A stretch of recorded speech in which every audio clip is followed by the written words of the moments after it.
Before we begin, take a moment to settle in. Maybe you're watching from your bed, your couch, or a quiet room late at night. Let me know in the comments where you're tuning in from, and what time it is for you right now. Is it midnight? Is it 3 a.m.? Are you somewhere under soft blankets, hoping for a calm but fascinating story to drift off to sleep? If so, you've come to the right place. But be warned, this story might not let you sleep right away, not because it's stressful, but because it's stranger, darker, and far more bizarre than the history books usually tell. Before we start, don't forget to subscribe to the channel. We make history for sleep, but not the kind your teachers forced you to memorize. We focus on the hidden stories, the uncomfortable ones, the kinds of secrets buried under the marble statues of Rome or whispered behind closed villa doors. Tonight's story is one of those, the secret, unsettling world of ancient Roman marriage. And believe myths worse than you think. Most people imagine Roman marriage is either romanticized in art or brutal in war stories. But the day-to-day reality was more complicated and more quietly disturbing than that. So let's take a breath. Settle in, let's begin. Imagine you are in Rome anywhere between 200 BCE and 200 CE and 200 CE, in the age when marble villas lined the Palatine Hill, when senators wrapped themselves in snowy togas, and when slaves, by the tens of thousands, made the city function without rest.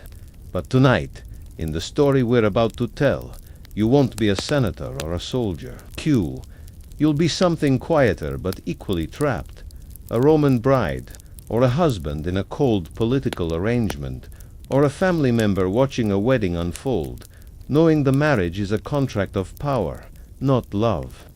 Roman marriages were not built, on romance, at least not in the way we think of it today.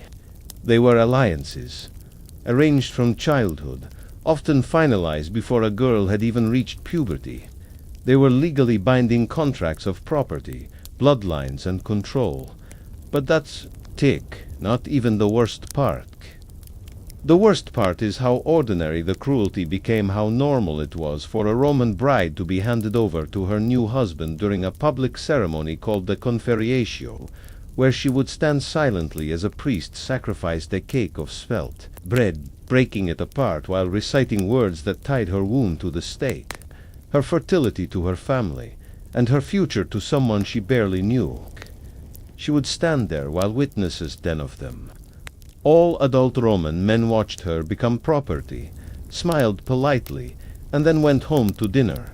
She could not protest. She could not change her mind. And here's something most people don't know.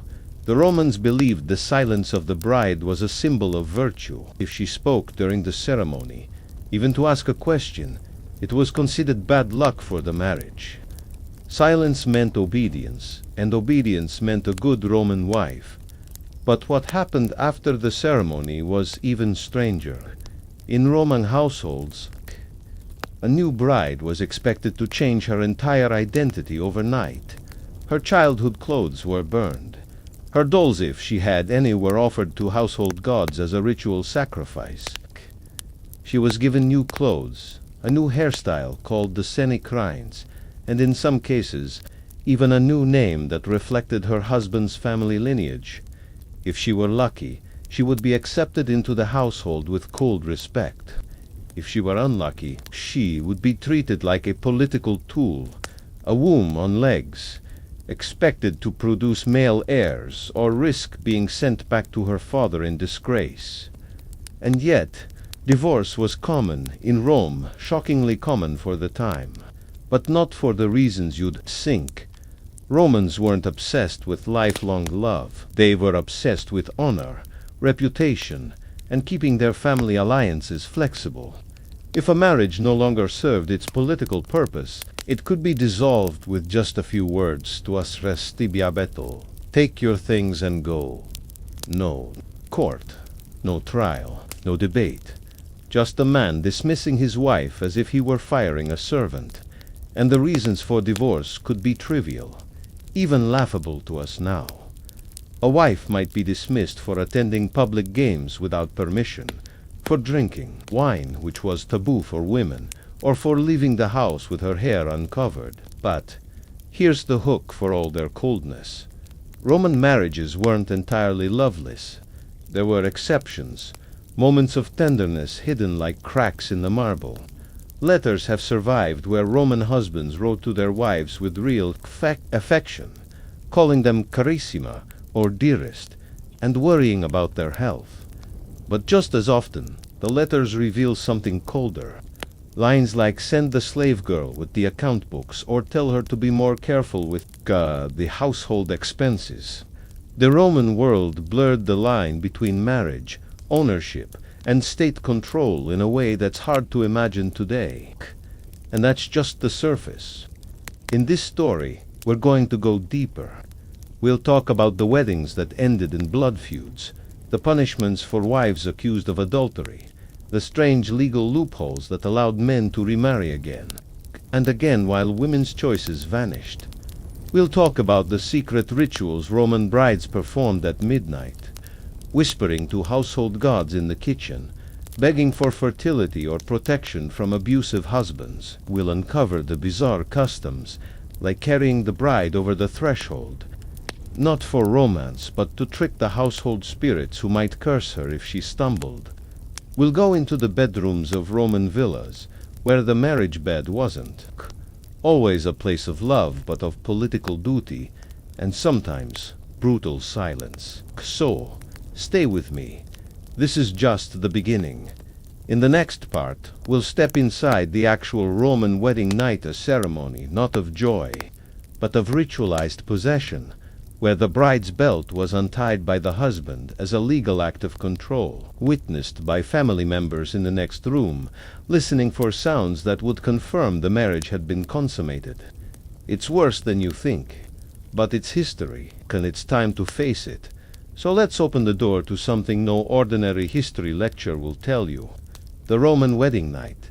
Forget roses. Forget honeymoon suites. In Rome, the first night of marriage wasn't a private affair, it was a political event disguised as intimacy, and it was monitored more closely than a battlefield strategy. The husband untied the bride's belt, called the siculum, but this wasn't a symbol of love, it was a legal act, a property transfer sealed by skin. And here's the part most people don't know. In elite Roman families, it was common for witnesses to remain close by, sometimes literally outside the bedroom door, listening for any sound that proved the marriage was consummated. If they heard nothing, rumors could begin that the marriage was invalid. And in Rome, rumors had consequences: lawsuits, broken alliances, even assassination attempts. Imagine being a 12 or 13-year-old bride, barely into puberty, handed over to a husband, sometimes decades older, knowing that your only job was to produce a son quickly. Not because of love, but because Roman families were obsessed with the idea of patria potestas, the absolute power of the male head of household. A woman was not considered a legal individual. She was property, first of her father, then of her husband. If she bore a son, she gained temporary protection. If she failed, she became replaceable. But here's where it gets darker. Roman religion tied female sexuality directly to the survival of the state. Vestal virgins, for example, were punished with live burial if they broke their vow of chastity, not because of morality, but because it was believed their impurity could bring disaster to Rome itself. The same logic infected marriage. A wife who failed to produce an heir, or who was even rumored to be unfaithful, could trigger social panic. And the punishments weren't subtle. Augustus, the emperor who famously posed as a family man, created laws that forced citizens into marriage and punished childlessness with financial penalties.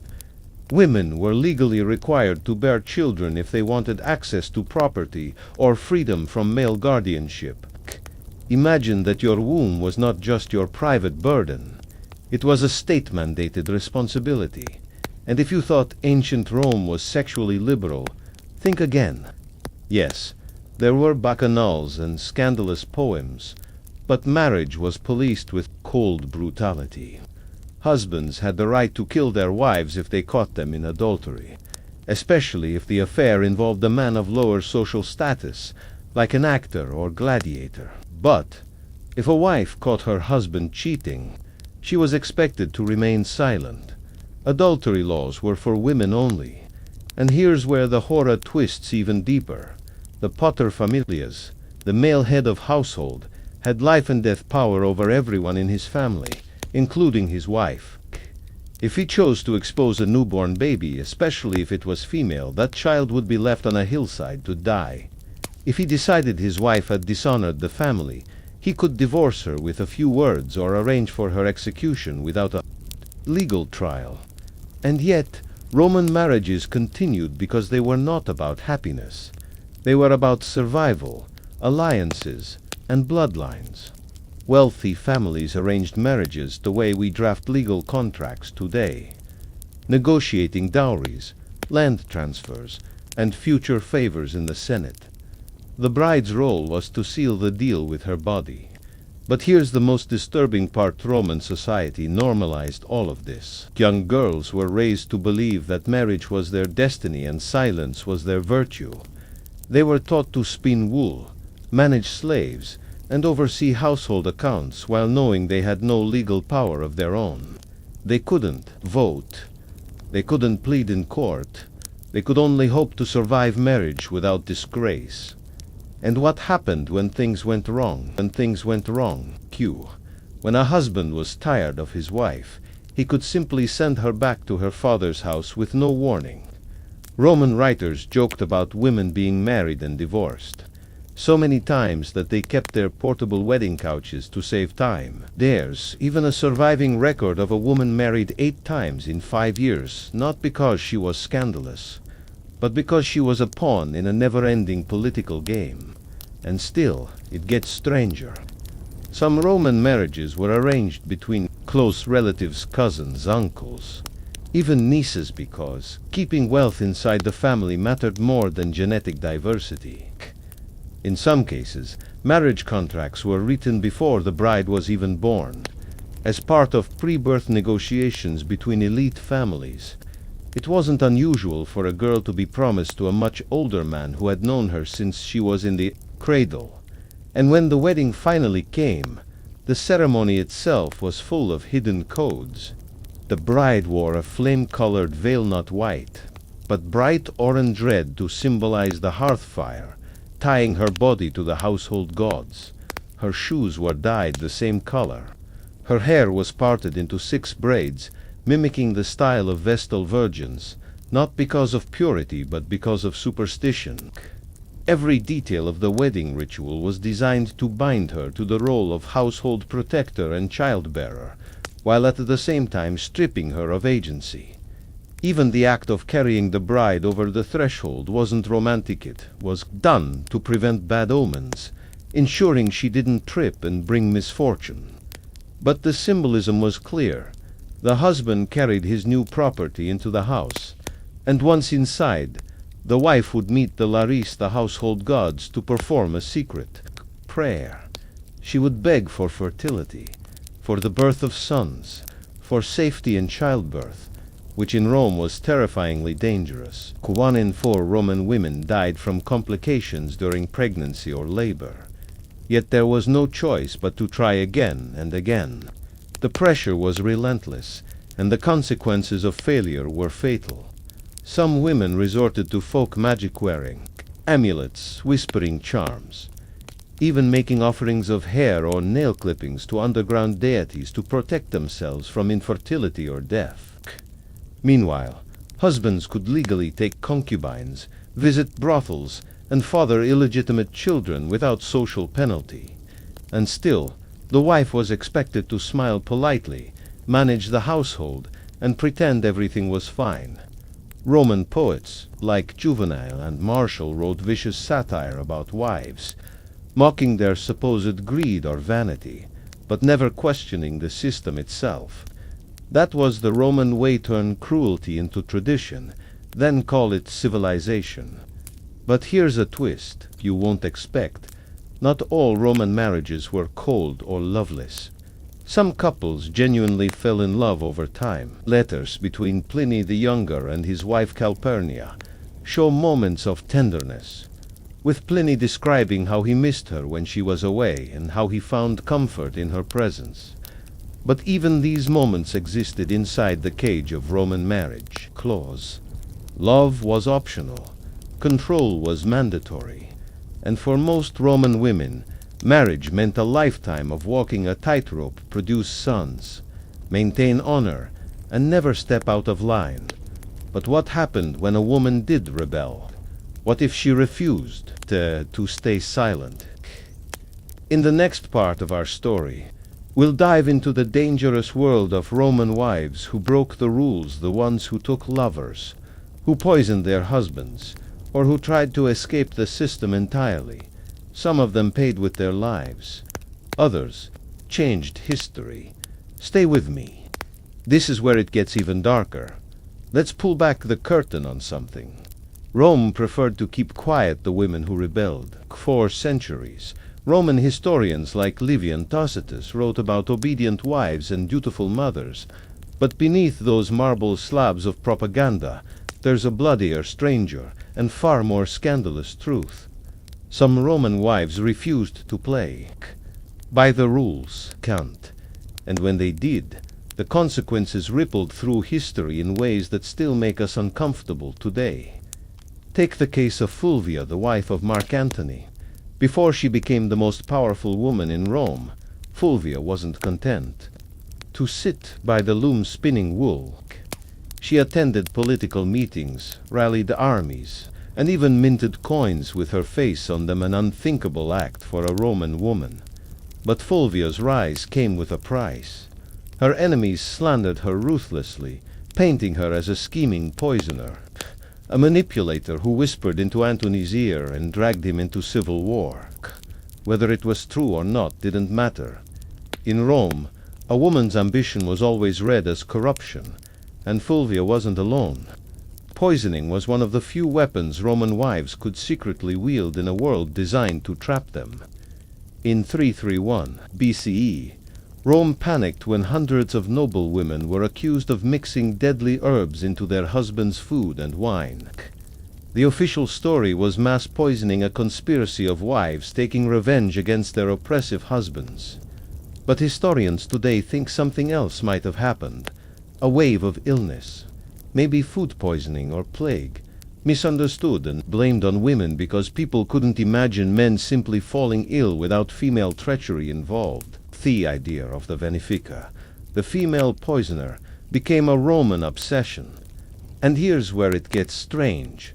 Roman men were terrified of women's knowledge of herbs and medicine.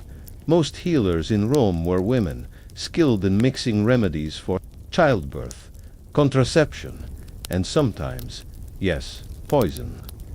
But this power made them dangerous in the eyes of the state. In 186 BCE, the Roman Senate cracked down on the Bacchanalia set of secret religious rites that, among other things, gave women too much freedom. They were accused of plotting murders, seducing senators, and poisoning the city's morals. The Senate sent soldiers to break up the rituals, claiming they were saving Rome from a feminine conspiracy. But let's look deeper. What terrified Roman men wasn't just poison, it was loss of control. And nowhere was that fear more intense than in marriage. Imagine being a Roman husband, told by law and religion that you had absolute power over your wife, but knowing, deep down, that she might have ways of fighting back you couldn't predict. She could refuse to bear children. She could secretly take herbal contraceptives, many of which were known and used despite the laws.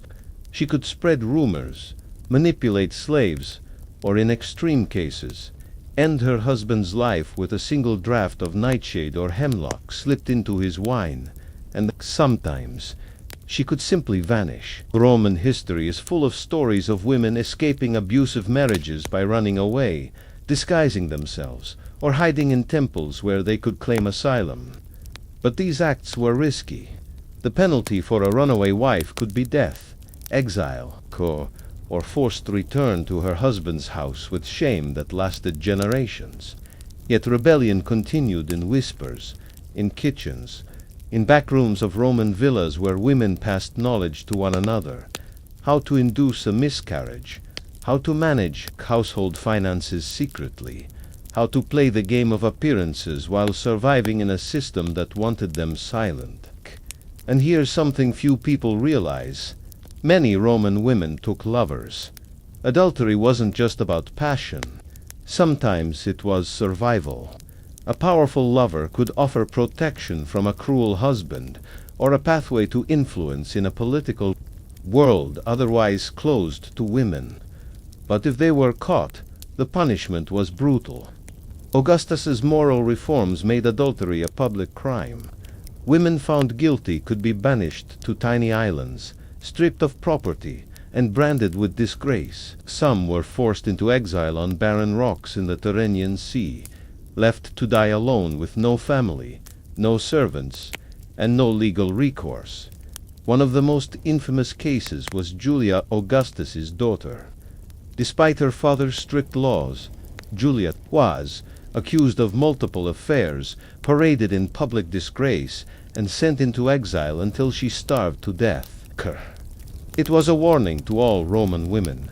No one, not even the emperor's blood, was safe from punishment if they stepped out of line. But rebellion wasn't always about love or poison. Sometimes it was about ideas. Women like Cornelia, the mother of the Gracchi brothers, shaped the political future of Rome by raising sons to challenge the Senate's corruption. Her letters, fragments of which survive, reveal a woman deeply engaged in state affairs, guiding her children with a sharp mind and unyielding spirit. Other women funded public works, commissioned temples, or even managed estates larger than some Roman provinces, all while pretending to be passive, humble wives. This double life, obedient on the surface, subversive underneath, became an art form for Roman women. But the system was relentless. A woman's honor was tied to her chastity, her silence, and her loyalty to her husband's house. If she failed in any of these, she risked total social collapse. Roman writers loved to exaggerate this. They filled books with jokes about wives who drank too much, spent too much, or dared to think for themselves. Martial mocked women for wearing makeup.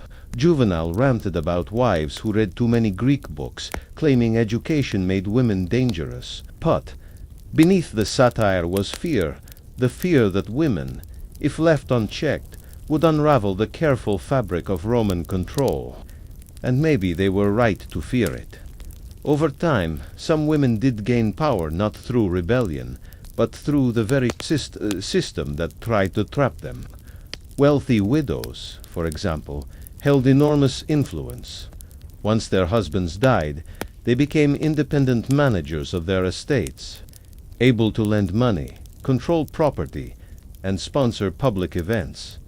Livia Drusilla, cis wife of Augustus, became one of the most powerful people in Rome by playing the long game. She stayed within the bounds of marriage, but maneuvered herself into a position where she could choose who would become emperor after her husband's death. Her image was carved into statues. Her words carried weight in the Senate. And she shaped the empire from behind a veil of respectability. But not every woman had Livia's resources. For most, marriage was a lifelong gamble, survival through submission, or risk everything for a sliver of freedom. And even freedom had its price. But what about the daily life of a Roman wife, trapped inside this system? What did her days look like behind closed doors? In the next part of our story, we'll step into a Roman household from sunrise to sunset, and follow the routine of a married woman as she navigates slaves, rituals, secret letters, and the quiet negotiations of power beneath the surface. You might think you know Roman history, but You've never seen it like this. Now let's step behind the walls of a Roman house and follow the daily life of a married woman, not the sanitized version carved into statues, but the real raw routine that most history books ignore. That Roman day began early, often before sunrise, when the air was still cool and the streets outside were slick with mist. In the elite households, the wife, or domina, would rise with the household slaves, her body stiff from sleeping on a low, hard bed shared with her husband, not out of love, but because custom demanded it. Her first act wasn't personal comfort, it was ritual. She would walk barefoot to the household shrine, the lorarium, where small statues of protective spirits stood covered in soot from the kitchen fires.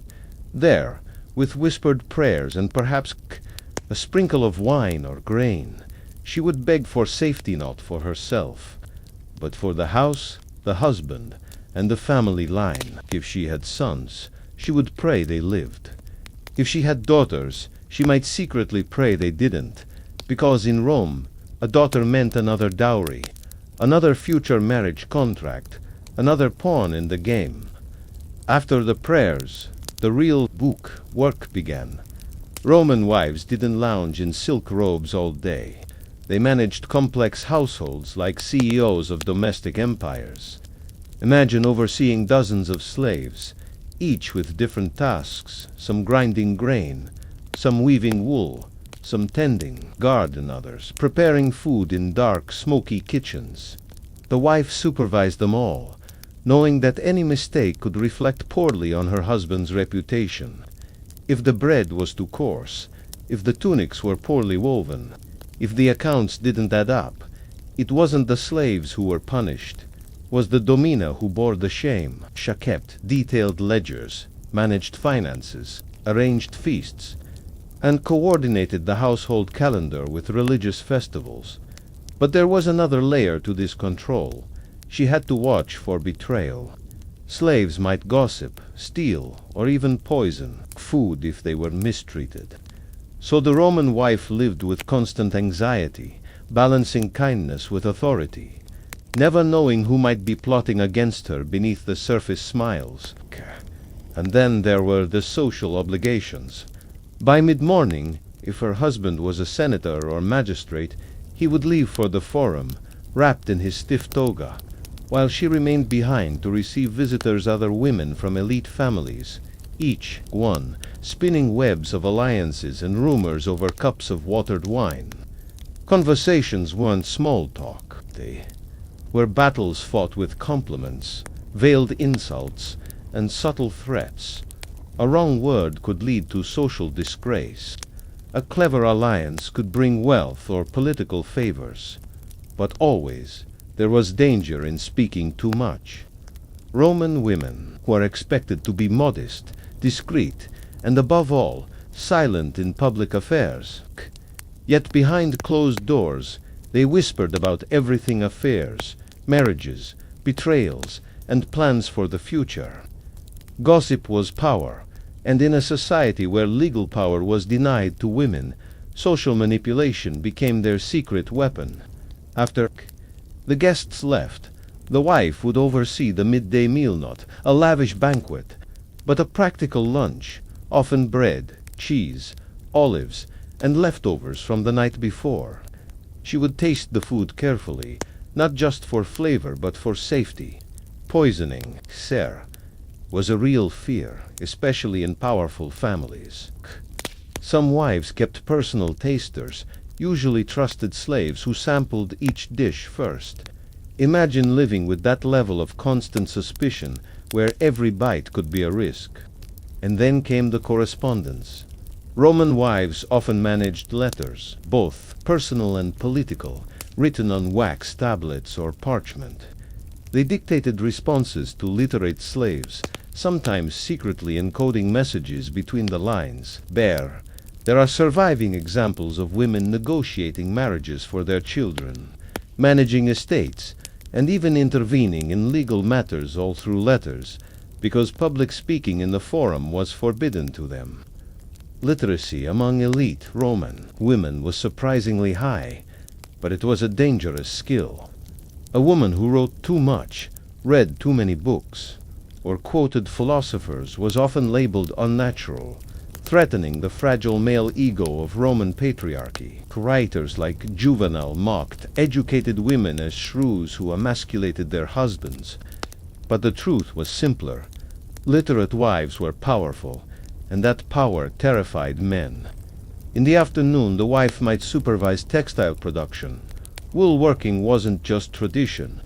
It was a symbol of virtue. The phrase lanifica, meaning wool spinner, was a badge of honor for Roman women. Even empresses like Livia claimed they spun their husbands' tunics by hand, though in reality slaves did most of the work. Still, the image persisted: the good Roman wife at her loom, quietly weaving while politics roared outside. But the loom wasn't just for cloth, it was for control. By managing textile production, wives controlled one of Rome's most essential commodities. Wool was wealth, and a clever woman could manipulate trade, gift cloth as political favors, or withhold it to punish rivals. And always there was the looming fear of childbirth. For Roman women, pregnancy wasn't a happy event. It was a gamble with death. No painkillers, no safe surgeries, no antibiotics. Midwives or obstetricians did their best, but complications often meant death for mother, child, or both. And yet, producing heirs was mandatory. The state demanded it. Families demanded it. Even religion demanded it. Some women tried to avoid this fate with herbal contraceptive Silphium pennyroyal and other plants, many of which have since vanished from the earth because they were harvested to extinction. These herbs worked, but using them was risky. If discovered, a woman could be accused of trying to kill a future citizen of Rome, a crime worse than murder. But still, they tried, because the alternative was endless pregnancies, each one more dangerous than the last. By evening, the wife would prepare for her husband's return. She had to look perfect, act humble, and pretend she had spent the day in modest silence. Her face was painted with lead-based makeup that slowly poisoned hair over time. Her hair was arranged in elaborate styles that took hours to complete, sometimes requiring slave women to sleep beside her at night, fixing pins and braids in the dark so the image of perfection never broke. Dinner, or cena, was the main event of the day. If guests were invited, the wife had to host gracefully, pouring wine, managing conversation, and ensuring that no scandal erupted at the table. Roman banquets could be brutal, with drunken insults, whispered political plots, and humiliating games. A single misstep, a poorly timed comment, a gesture interpreted as flirtation could ruin her reputation. And reputation was everything. A woman's honor was her social currency, and losing it meant exile from the world she knew. After the guests left and the lamps were extinguished, the wife returned to her bed. But sleep wasn't always an option. Some nights brought the cold ritual of marital duty sex, performed not for love, but for legal and social obligation. Roman law expected wives to be sexually available to their husbands, but only within marriage. If a woman refused, she risked accusations of rebellion. If she enjoyed sex too openly, she was called shameless. It was a narrow path, impossible to walk perfectly. And so the day would end as it began, in silence, beneath the weight of expectation, trapped in a role written by men centuries before. She was born. But what about the women who tried to change the script?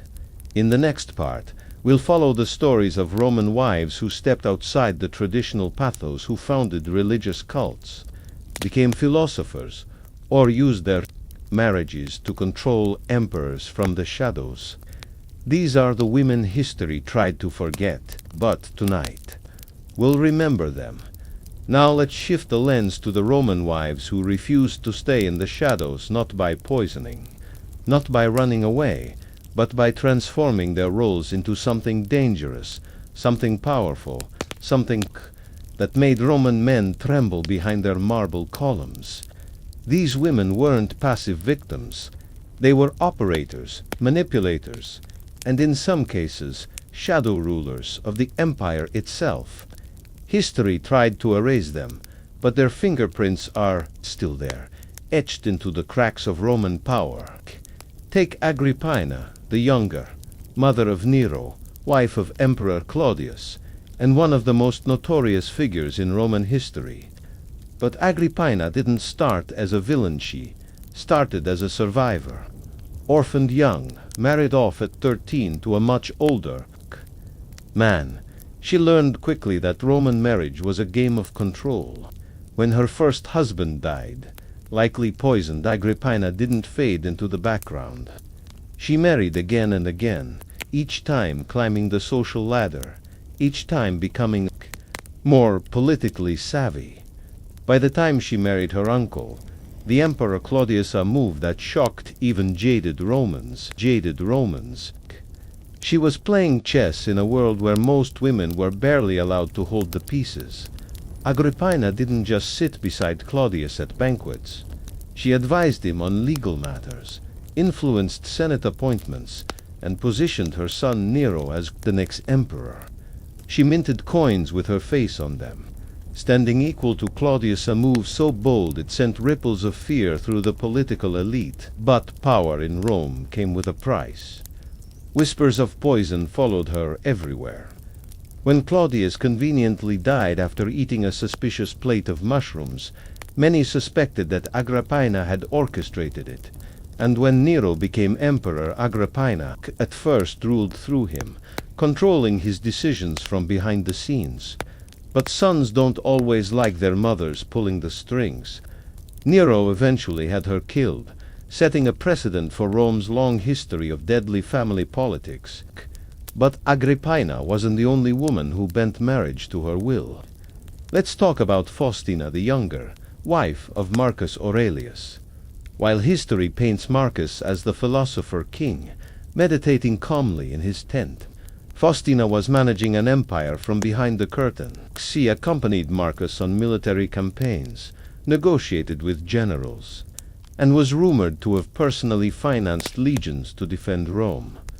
Roman gossip accused her of affairs with gladiators and soldiers, but these were likely Smith tactics to discredit powerful women. Faustina wasn't alone.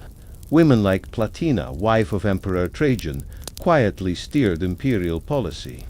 Platina's letters to the Senate survive, showing a woman deeply engaged in political reforms, education, initiatives, and legal protections for the poor. She presented herself as the perfect Roman wife, modest, faithful, silent in public, but in private, she wielded influence like a dagger. And then there were the priestesses. While Roman law kept women out of politics, religion offered them a back door to power. The Vestal virgins, for example, were more than just temple maidens tending sacred fires. They were untouchable by law, immune from marriage contracts, and carried political weight that rivaled senators. A Vestal virgin could pardon a condemned prisoner just by touching him. Her word was sacred, but the cost was enormous. 30 years of enforced celibacy, living under constant surveillance. If a Vestal broke her vow of chastity, she wasn't whipped or exiled. She was buried alive in a sealed underground chamber, with a loaf of bread and a lamp, left to die slowly as punishment for endangering Rome's fate.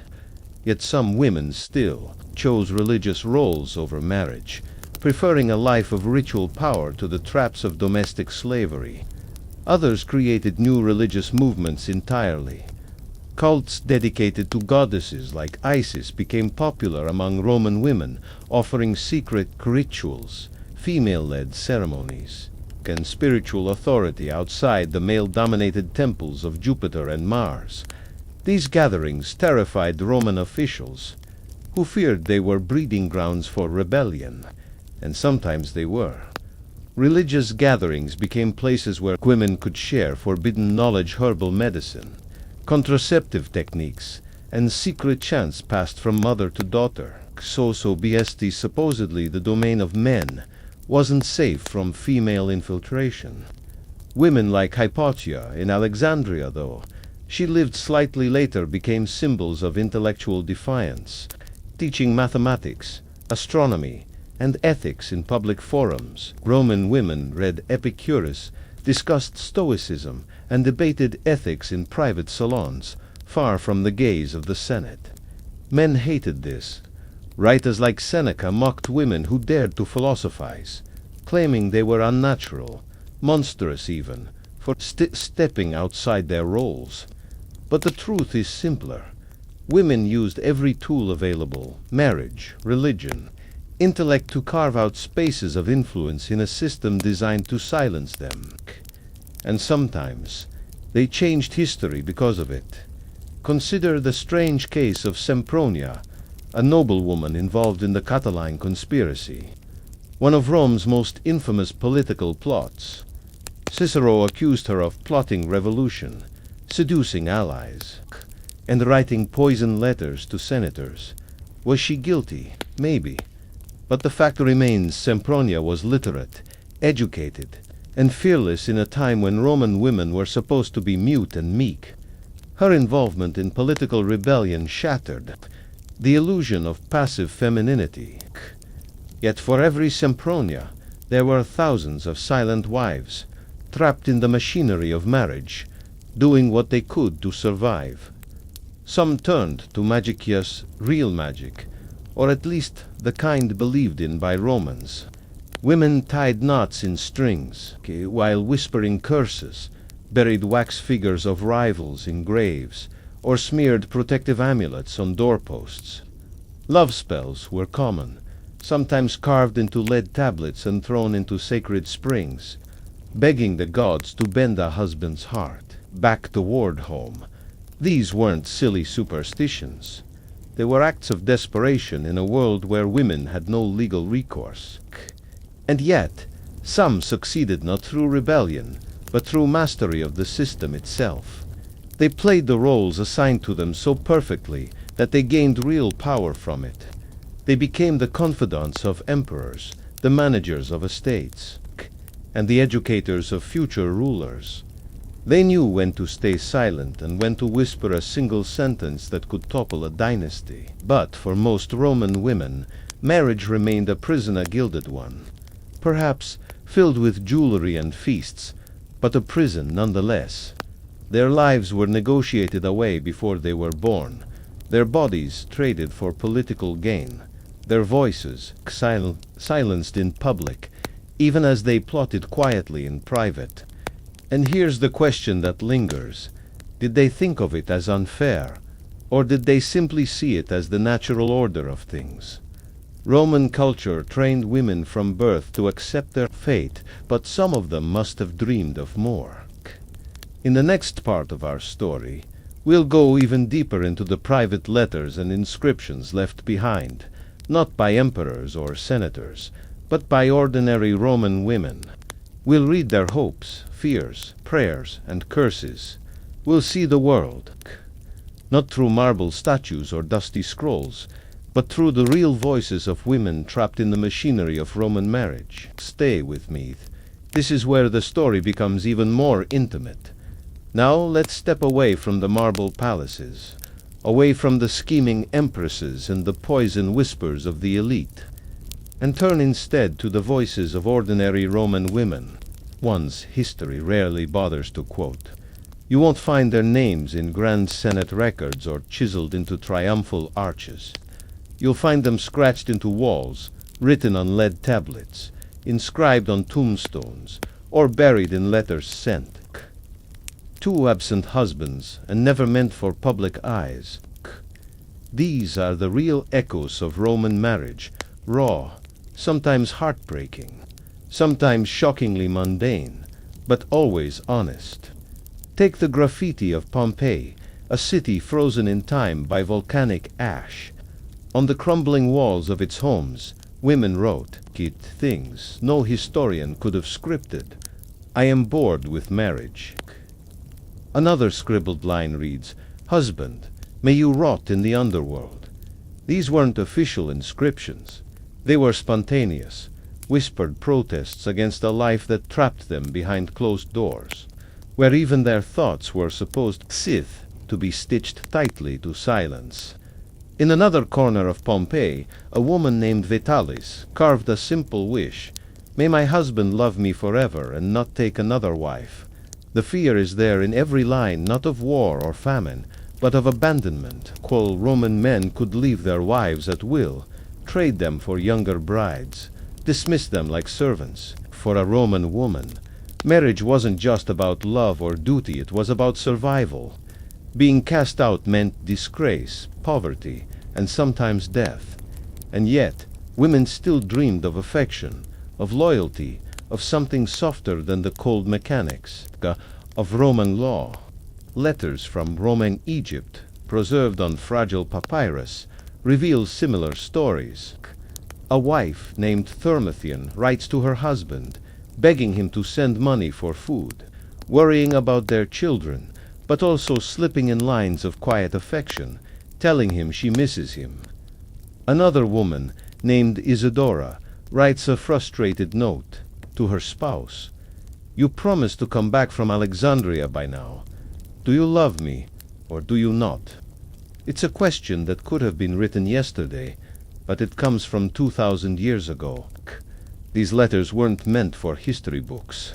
They were glimpses of real marriages, messy, complicated, sometimes tender, often cruel. But the most haunting words come from Roman tombstones, where women and their families chose final inscriptions to sum up entire lives. Over and over, you see the same phrases: Pia et pudica, dutiful and modest; Lanifica, spinner of wool; Univira, a woman who had only one husband. These were the highest compliments a Roman woman could receive, not because of who she was, but because of what she endured. Imagine that. Your entire legacy boiled down to obedience, textile work, and sexual loyalty. Yet sometimes, the cracks in the marble let other emotions seep through. On the tomb of a woman named Claudia, her husband wrote, She was kind, charming, and never caused me grief.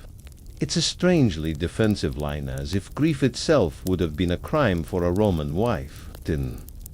Another inscription mourns a woman named Julia, saying, She died young but lived blamelessly, having spent her life at the loom.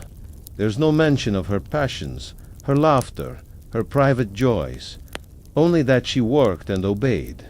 But not all inscriptions are cold. Some are deeply human.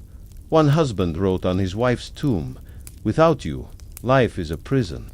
Another carved, She was the light of my life. Taken too soon, taken too soon. These words suggest that behind the rigid structures of Roman marriage, there were real feelings of loss, longing but always trapped within the suffocating expectations of society. And what about the prayers? Women left behind hundreds of votive offerings to the gods, small clay statues, bronze plaques, and written requests scratched into temples and shrines. Many asked for healthy children, for safe childbirth, for husbands to return from war. But some prayers revealed deeper fears. One woman offered a gift to Venus, begging, Make my husband desire me again. Another prayed to a local goddess, writing, Protect me from the beatings of my husband. These weren't isolated cases. Domestic violence was so common in Rome that it was rarely even mentioned in legal texts. It was assumed, normalized, part of the fabric of marriage. Roman law allowed men to discipline their wives physically, especially if they suspected infidelity or disobedience. There were no police to intervene, no shelters to run to, no divorce court to offer protection. A wife's body was considered her husband's property, and any bruises left behind were private matters, invisible to the state. And yet, the human spirit persisted. Some women fought back not with knives or poisons, but with quiet resistance. They hid small amounts of household money, defied expectations in tiny, subversive ways. Some educated their daughters secretly, teaching them to read and write even when Roman law discouraged female literacy. They passed down whispered stories of their grandmothers, lessons on survival, warnings about dangerous men, and tips on how to navigate the sharp, hidden politics of domestic life. Marriage, for these women, wasn't just a ceremony or a contract, it was a labyrinth, full of traps and dead ends. And in some ways, it was worse for wealthy women than for the poor. Elite wives were locked into public roles, scrutinized for citium every gesture, and their reputations traded like currency. Poorer women, especially freed women or slaves, at least had the freedom of obscurity. Their marriages might have been informal. Roman law called these contuberni, unofficial unions between slaves or lower-class citizens who couldn't legally marry. But sometimes these relationships were based on affection rather than politics, and in rare cases, love survived. Yet even these bonds were fragile. A master could sell a slave husband or wife away at any time, separating families permanently. There was no legal protection, no court appeal, no reunion. Children of these unions were also considered property, sold or kept at the owner's whim.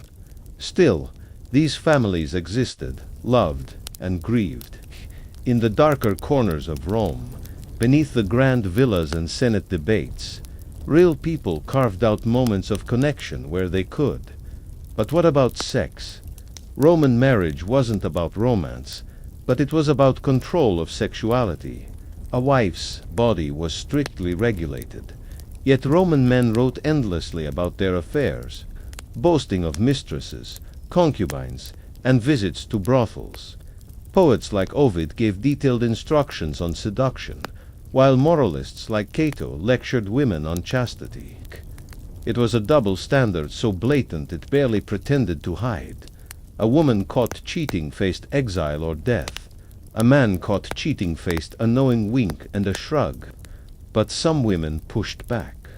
They wrote erotic poetries, real examples participated in underground social circles where passion wasn't just permitted, it was celebrated. Some joined mystery cults, religious groups where women could dance, drink, and break the suffocating chains of public virtue for a night.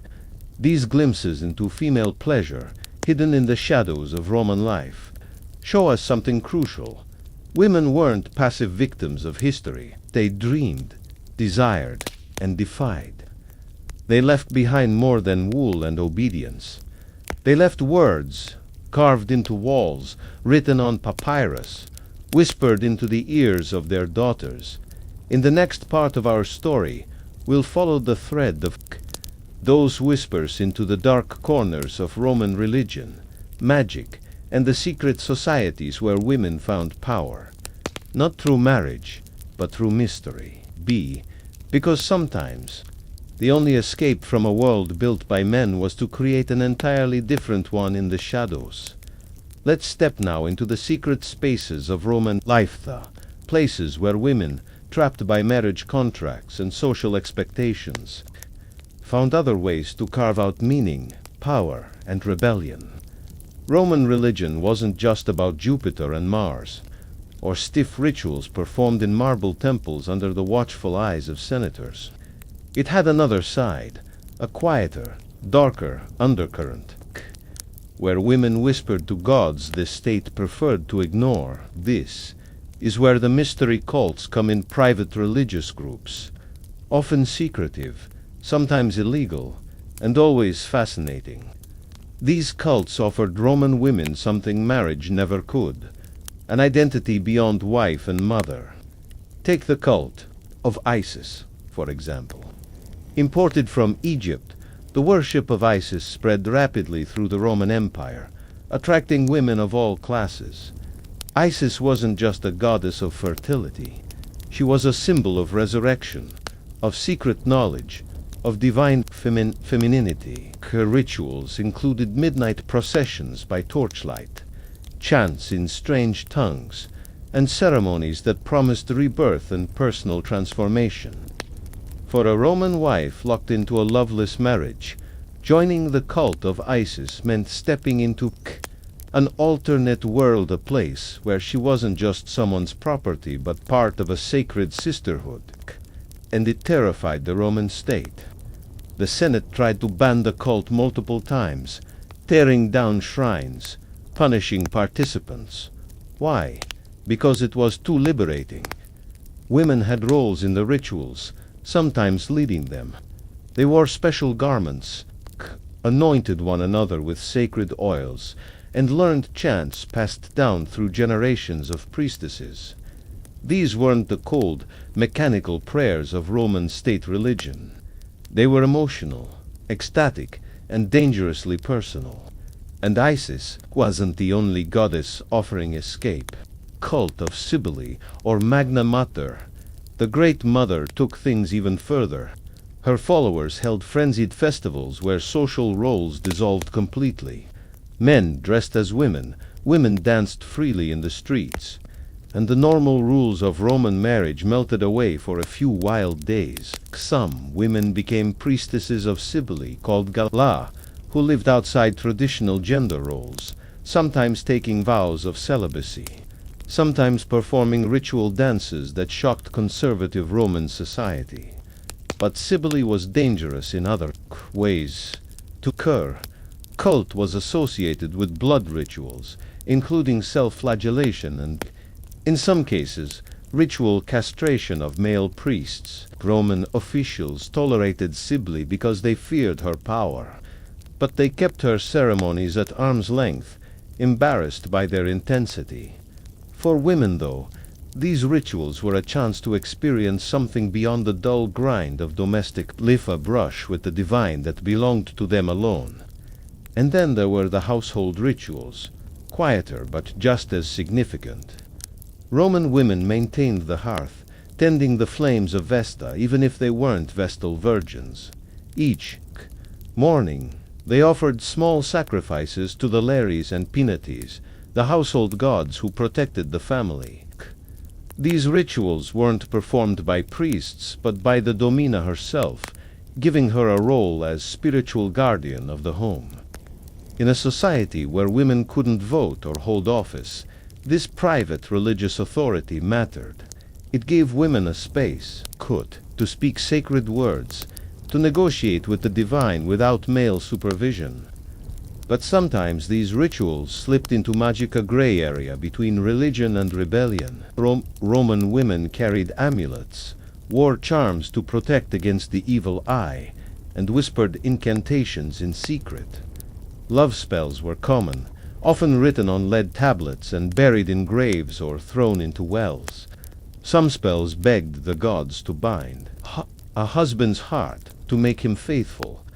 Others cursed rivals, praying for sickness or disgrace. These acts weren't always malicious. They were survival tactics in a world stacked against women. But Rome feared female magic. Laws against witchcraft called beneficium were passed repeatedly, usually after scandals involving poisonings or mysterious deaths. Yet women continued practicing magic anyway, because what choice did they have? Magic offered control in a life where marriage stripped it away. And sometimes, magic wasn't about husbands at all, it was about childbirth, healing, or protection from violent men. Midwives, who were often also herbalists, knew the secret properties of plants. They mixed potions, brewed contraceptives, and administered abortifacients when pregnancies became too dangerous. These practices were technically illegal, but they persisted because they were necessary. Roman childbirth was a brutal ordeal. There were no hospitals, no sterile rooms. Women gave birth at home, assisted by midwives, sometimes surrounded by household gods or images of the goddess Lucina, who protected mothers in labor. But even prayers to Lucina couldn't stop death from hovering over the birthing bed. Infection, hemorrhage, breech, birth, sani. Of these could kill a woman within hours. For Roman wives, the fear of childbirth was constant. Producing children was a marital duty, but it came with a 25% chance of dying from complications over a lifetime. Some women refused to risk it more than once. Others prayed desperately for male heirs, knowing that giving birth to a daughter could mean disgrace or even divorce if no sons followed. And yet, against all odds, women found ways to endure. They built private networks of support friendships, secret meetings, whispered advice passed through generations. They sent each other coded messages in letters, shared recipes for contraceptive herbs, and taught their daughters how to navigate marriage's dangerous currents. Sometimes they plotted, sometimes they laughed, sometimes they simply survived. But even these small rebellions carried risks. A woman caught practicing magic could be executed. A woman caught refusing sex to her husband could be divorced and publicly shamed. A woman who died in childbirth was mourned, yes, but also quietly replaced. Roman marriage wasn't just a personal relationship. It was a cog in the vast machinery of the state, keeping property, politics, and bloodlines aligned. And the system was relentless. But there were cracks in the marble, always. Women slipped through them, finding pockets of freedom in ritual, magic, and mystery. They weren't passive statues standing in togas with downcast eyes. They were real, breathing people, trapped but clever, silent but watching, powerless but quietly pulling strings where they could. In the next part of our story, we'll explore the legal side of Roman marriage even further, how contracts were drawn, how dowries controlled women's lives, and how the Roman legal system treated wives not as people but as transactions.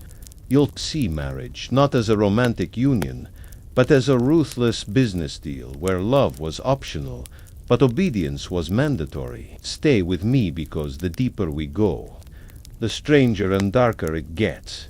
Now let's expose the machinery behind Roman marriage, not the rituals, not the whispered prayers or the secret cults, but the cold, hard contracts that controlled women's lives from cradle to grave.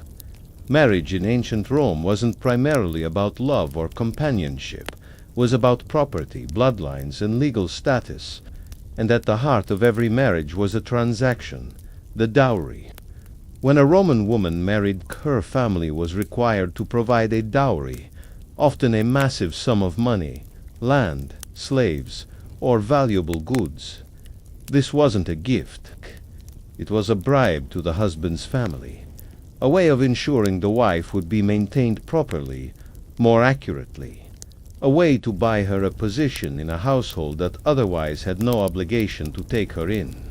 The dowry was so essential to Roman marriage that without it, a woman's chances of securing a respectable husband dropped to nearly zero. Fathers went bankrupt trying to assemble dowries for their daughters, sometimes selling property, overtaxing tenants, or indebting themselves to corrupt bankers just to ensure their girls wouldn't be left unmarried and disgraced. But here's the twist. Once the dowry was handed over, it didn't belong to the wife. It became part of the husband's estate to be used as he saw fit. He could invest it, squander it, or even gamble it away, and legally, the wife had no say. In some cases, the husband was expected to return the dowry if the marriage ended, but loopholes abounded. If a wife was accused of adultery or disobedience, the husband could keep the dowry as punishment. And if the husband died, his family often tried to hold on to the dowry, forcing the widow into legal battles just to recover what should have been hers. The dowry wasn't just money, it was a leash. It kept the wife tethered to her husband, and her family tethered to him as well, because everyone had a financial stake in making the marriage work, no matter how miserable the wife became. This meant that fathers, brothers, and uncles often pressured women to endure abuse or humiliation rather than risk divorce, and the complicated dowry negotiations that followed. But dowries weren't the only contracts involved. Before the wedding, families negotiated marriage agreements called tabulae nuptiae. These weren't romantic letters or poetic promises. They were binding legal documents, often drafted by scribes in cold legal Latin. The contracts specified what the wife would bring to the marriage, what would happen in case of divorce, and sometimes even who would get custody of future children, though in Rome, children always legally belonged to the father, no matter what. Women had no rights to their offspring. If a husband chose to banish his wife, she left without her children, forced to return to her father's house with empty arms. Imagine that. 9 months of pregnancy, years of childering, and still no legal claim to your son or daughter. Children were part of the husband's estate, just like slaves or land. And Roman law enforced this with brutal consistency. But the contracts went deeper. In elite families, marriage agreements often included political clauses. Senators would promise support for one another in elections. Military generals would arrange alliances through marriage to secure loyalty on the battlefield. The wife was a living contract, her body the seal that finalized the deal. Her womb wasn't private, it was a political tool. And if she failed to produce the right children, the contract was considered broken. Divorce followed swiftly, sometimes before the ink was dry on the latest property transfer. But here's the darker side. Marriage contracts didn't always protect the wife. They rarely did. Rome operated under the system of manus marriage and sine manumission, sciaman or marriage. The wife legally left her father's authority and became part of her husband's household under his absolute control. He could punish her, manage her property, and make all legal decisions for her. In a sine manu marriage, which became more common during the late Republic, the wife stayed under her father's legal guardianship even after marriage. This gave wealthy women slightly more financial independence, but also trapped them between two patriarchs there, father and their husband, each pulling in different directions. In either system, the woman had no real agency. Her property was managed by her male guardians, her testimony in court was limited, and her social reputation was policed by everyone around her. A single rumor of impropriety could trigger legal consequences, including divorce without financial restitution. And here's where Roman law gets even colder. Marriages could be annulled retroactively if the wife was found to have lied about her virginity. Virginity wasn't just a social expectation. It was a financial condition. If a husband discovered his bride was not a virgin, he could return her to her father, demand the dowry back, and sometimes even press charges of fraud. The burden of proof was, of course, impossible to meet. There were no medical tests, no way, care, to confirm such accusations objectively, but Roman law didn't care. The accusation alone was often enough to destroy a woman's life. And what about consent? In Rome, consent in marriage was a joke, especially for women. Girls were often betrothed at 7 or 8 years old, sometimes younger. The legal age of marriage was 12 for girls and 14 for boys, but in reality, the negotiations began much earlier. By the time a girl reached puberty, her marriage was usually already arranged, her future sealed by men who valued her more for her dowry than her desires. And once the marriage began, her sexual consent was irrelevant. A Roman wife was expected to submit to her husband's demands, no matter her age or condition. There was no concept of marital rape in Roman law because a wife's body was considered her husband's property. The only sexual crimes recognized by law were those that damaged a man's property, his wife, his daughter, his slave. Women's bodies were objects to be protected, not for their own sake, but because they belonged to someone. But let's look at the courtroom for a moment, because the legal system reveals even more. Roman women couldn't represent themselves in court. They needed a male guardian, a tutor, to speak on their behalf.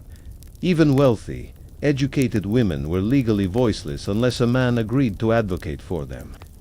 This meant that if a woman was wronged in marriage, her dowry was stolen. If her husband abused her, she had to convince a man to take her case, usually her father or brother. And if they refused, she had no legal recourse. Some clever women found ways around this. They bribed officials, manipulated male relatives, or used their social networks to pressure judges. But the system was stacked against them from the start.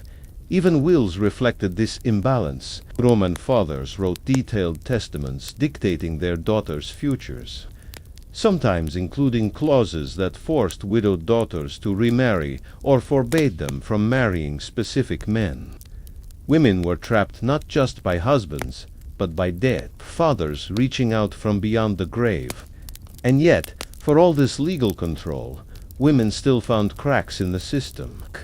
Some used the sine manu marriage loophole to retain their property, managing estates independently while pretending to obey their husbands.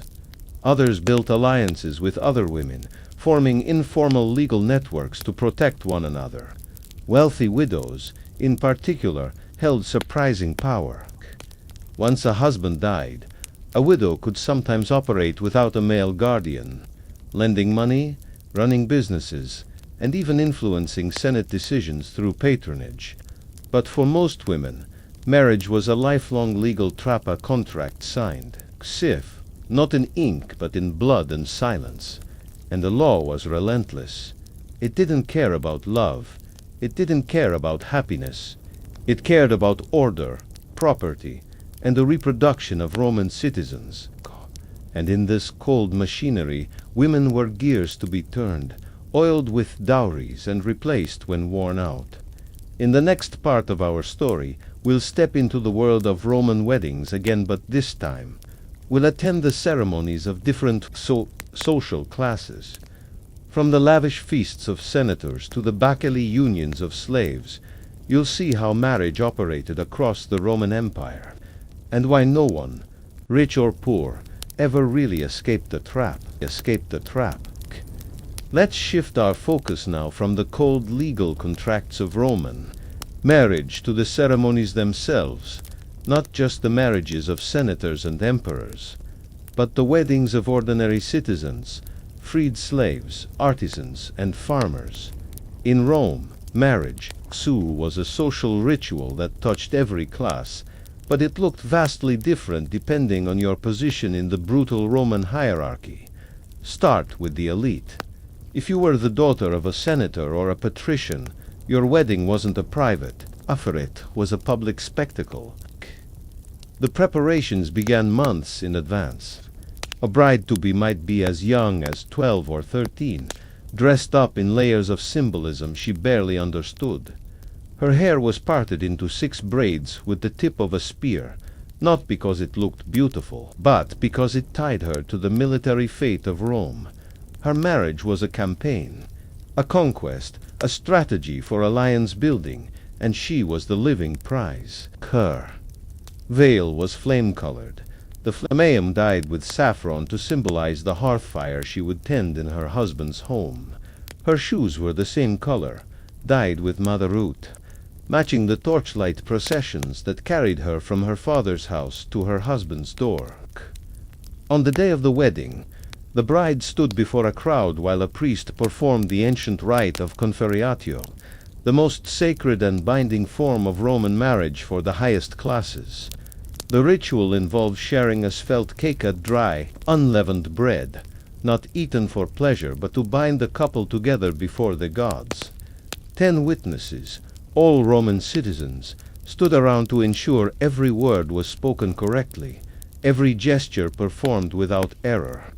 A single mistake could invalidate the entire union, and in Rome, an invalid marriage could lead to political disaster. Once the ceremony ended, the bride was symbolically kidnapped by the groom's family. her mother pretending to cry while the bride was led away, clutching the household gods of her father's house, small statues called Dowries, which she would carry to her new home. But don't mistake this for romance. The ritual kidnapping was a holdover from ancient times when marriage was a conquest. Key, even in this staged version, the message was clear. The bride belonged to her husband now. She was his property, transferred like land or cattle. When she arrived at the groom's house, she smeared animal fat on the doorposts and tied wool around them, marking her new role as domestic guardian. That night, the marriage bed was decorated with flowers, and the couple was expected to consummate the marriage immediately, sometimes with relatives listening nearby to ensure it happened. Failure to perform could lead to annulment or worse, rumors of impotence or infertility that could ruin political careers. The next morning, the husband hosted a banquet, inviting friends, family, and political allies. It wasn't a celebration of love, it was a networking event. Deals were struck over honey cakes and wine, while the bride sat quietly at her husband's side, her new identity already taking shape, silent, obedient, fertile. But what if you weren't part of the elite? What if you were a plebeian, a tradesman, or a farmer's daughter? In the lower classes, marriage ceremonies were simpler but still carried deep social meaning. Most common marriages were sine manu, meaning the wife stayed legally tied to her father's family even after moving into her husband's home. There was no conferriatio, no spelt cake, no 10 witnesses in togas. Instead, there was usually a private agreement, sometimes witnessed by friends or neighbors, sometimes not. The couple exchanged vows in front of household gods, offering sacrifices, perhaps a chicken or a small piglet if they could afford it. The bride might still wear veil, but it was likely homemade, dyed with whatever herbs were available. There was no dowry negotiation on the scale of the elite, but some property still changed hands, a few coins, a set of cooking pots, maybe a plot of land. And yet, even among the poor, marriage was serious business. It controlled inheritance, decided who belonged to which family, and shaped the social web of neighborhoods and guilds. The Roman poor couldn't afford divorce scandals or dowry lawsuits, but they still participated in the same cultural pressures: produce children, maintain reputation, avoid disgrace. For slaves, marriage wasn't even legally recognized. Instead, they formed contubernia, cohabitations sanctioned by their owners. A slave couple could be allowed to live together, raise children, and call each other husband and wife. But at any moment, their union could be dissolved by sale or death. Their children belonged to the owner, not to them. Sometimes, slave owners encouraged contubernia to keep slaves calmer, less likely to rebel. A slave woman might be paired with a particular man by her master, not because of affection, but because it made the household easier to manage. And yet, despite this cruelty, slave couples often formed deep emotional bonds. Archaeological finds include inscriptions from freed slaves who commemorated their marriages after manumission, describing how they waited years or decades to finally call each other husband and wife in the legal sense. So, for freedmen and freedwomen, marriage became a mark of social legitimacy, a way to climb out of the shadow of slavery. But even here, strings remained attached. Freedwomen often had to negotiate marriages carefully because their former owners sometimes retained financial control over them. A freedwoman might marry another freedman or even her former master, blending love, survival, and compromise in ways that would scandalize modern sensibilities but were common in Rome. And then there were the soldiers. Roman soldiers weren't legally allowed to marry during their service, a rule designed to keep them loyal to Rome, not to families. But they still formed the relationships, lived with local women, and fathered children. These unofficial families existed in the shadow of legality, sometimes recognized later when soldiers retired and were granted land. Wives of soldiers lived precarious lives, knowing they had no legal protections if their partners died or abandoned them. They weren't widows in the eyes of the law because they had never officially been wives. Across all these layers of society, one thing remained consistent. Marriage wasn't about love, it was about structure, survival, and control. Whether you were a senator's daughter in a gilded villa or a freedwoman running a small bakery with your husband, marriage trapped you in Rome's vast machinery of patriarchy and property. Even romantic gestures were often scripted performances.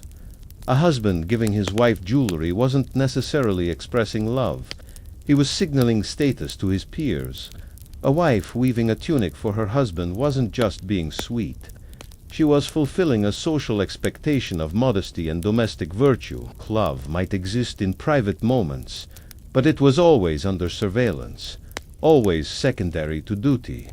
And yet, weddings were still occasions for community gatherings.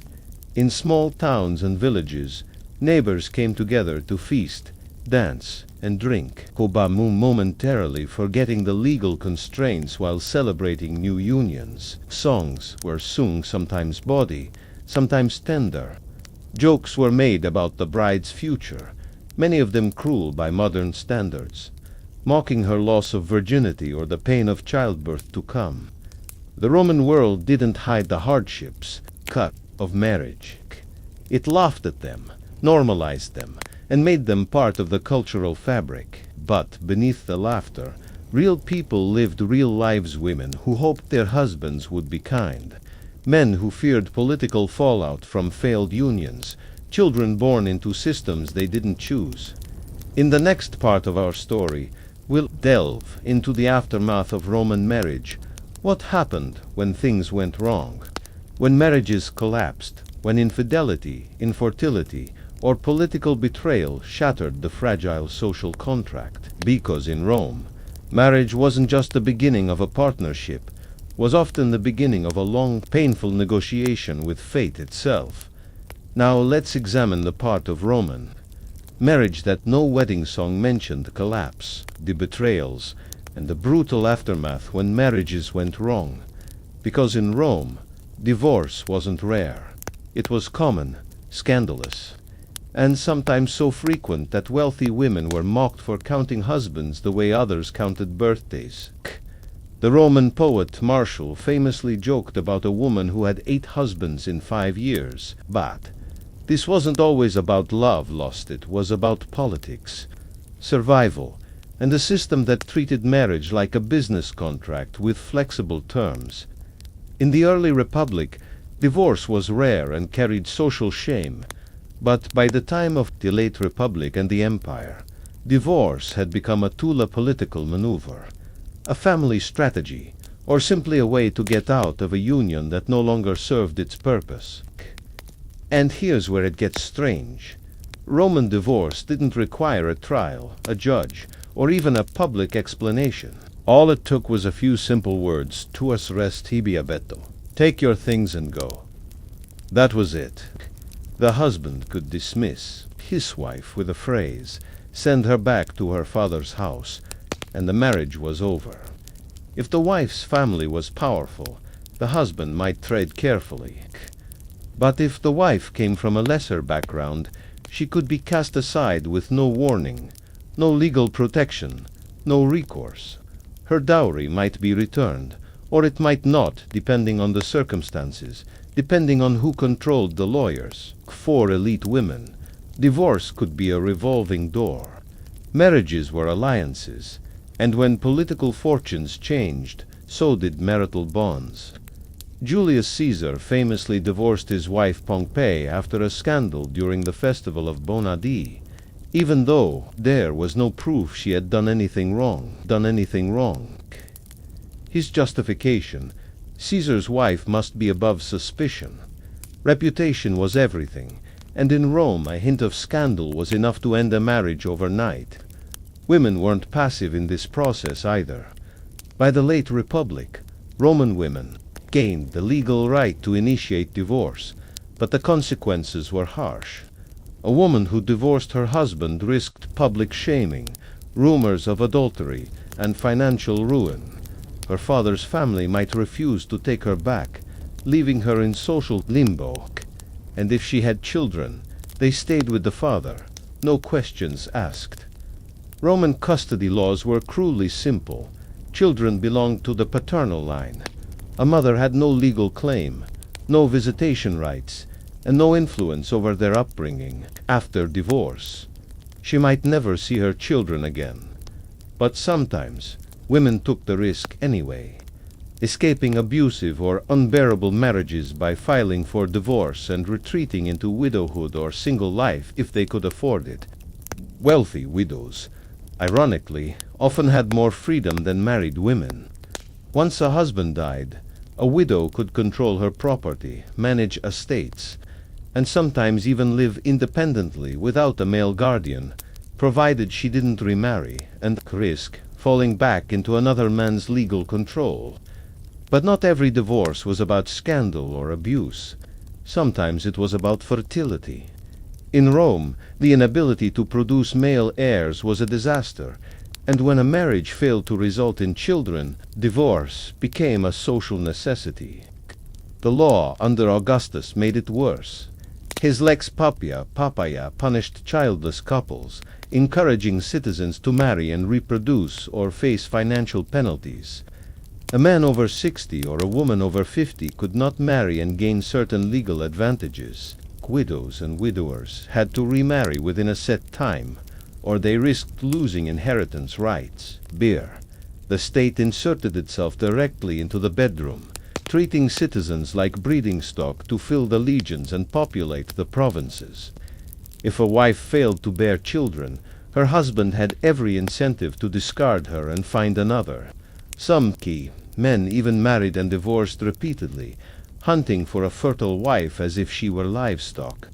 And in cases of adultery, the punishments became even more extreme. Augustus passed laws making adultery a criminal offense, not just a private matter but a public crime prosecuted by the state. If a woman was caught cheating, her husband was legally required to divorce her and prosecute her in court, or he could be punished for failing to act. A wife found guilty of adultery faced exile, usually to a barren island with no family or friends. Her property confiscated, her dowry gone. She was branded infamous, legally disgraced, barred from future marriage, Keith to another citizen. Her name might be scratched into public records, her face whispered about in marketplaces and bathhouses.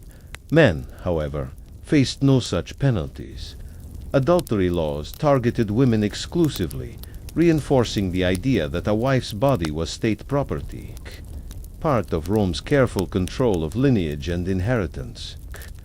But what happened when divorce turned violent? Roman law technically forbade a husband from murdering his wife for adultery. But in practice, punishments were rarely enforced. Honor killings existed, shrouded in legal loopholes. A husband could claim his wife had dishonored the family, and with enough witnesses or bribes, the courts often looked the other way. Fathers could do the same. A pater familias held life and death power over his household.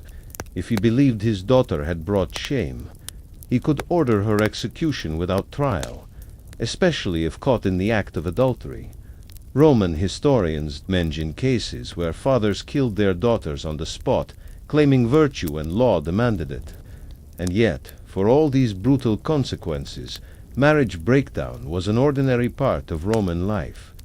The elite remarried constantly, forming and dissolving alliances as political winds shifted. Women traded husbands the way senators traded votes, sometimes marrying for the third, fourth, or fifth time before the age of 30. But this wasn't liberation, was survival.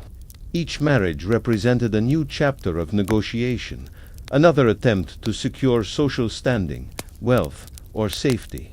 Even love, when it existed, came second to duty. For the poor, divorce was less common, not because of stronger marriages, but because of practical limitations. Divorce cost money. Dowries had to be returned, legal documents drafted, and property divided. In lower-class families, couples often stayed together out of necessity, not affection. But when separations did occur, they were often informal. A man might simply leave, move in with another woman, and start a new family without legal formalities. For slaves, there was no divorce at all. Since slave marriages weren't recognized by law, they could be broken up at any time by an owner's decision. A slave husband might be sold to another estate, a wife sent to a different province, their children scattered. There was no court, no contract, just human lives shuffled like playing cards in the hands of the wealthy.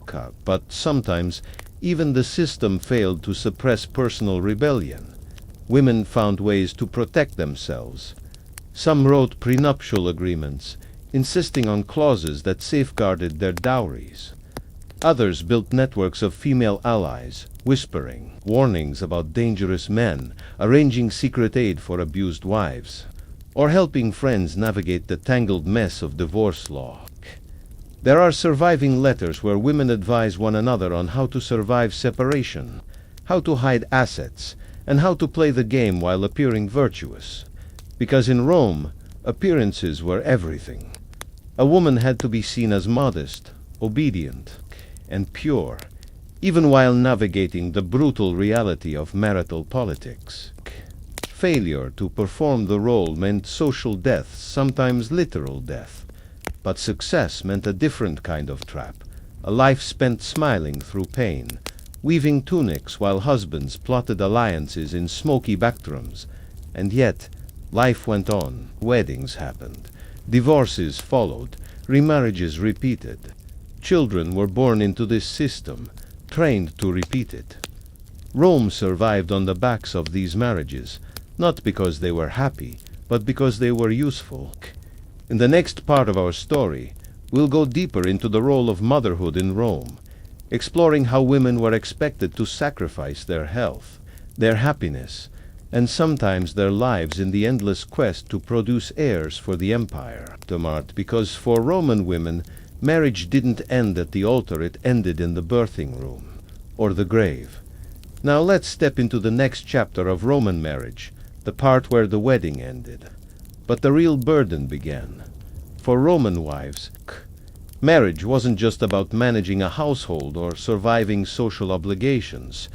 It was about producing children, especially sons, and this expectation turned motherhood into a lifelong gamble with death. Roman society viewed women as vessels for the continuation of bloodlines, heirs, and citizenry.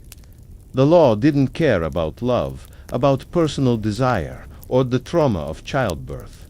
It cared about the reproduction of Rome, and in this cold calculation, women's bodies were both worshipped and destroyed. From the moment a Roman woman married, her life became a countdown to childbirth.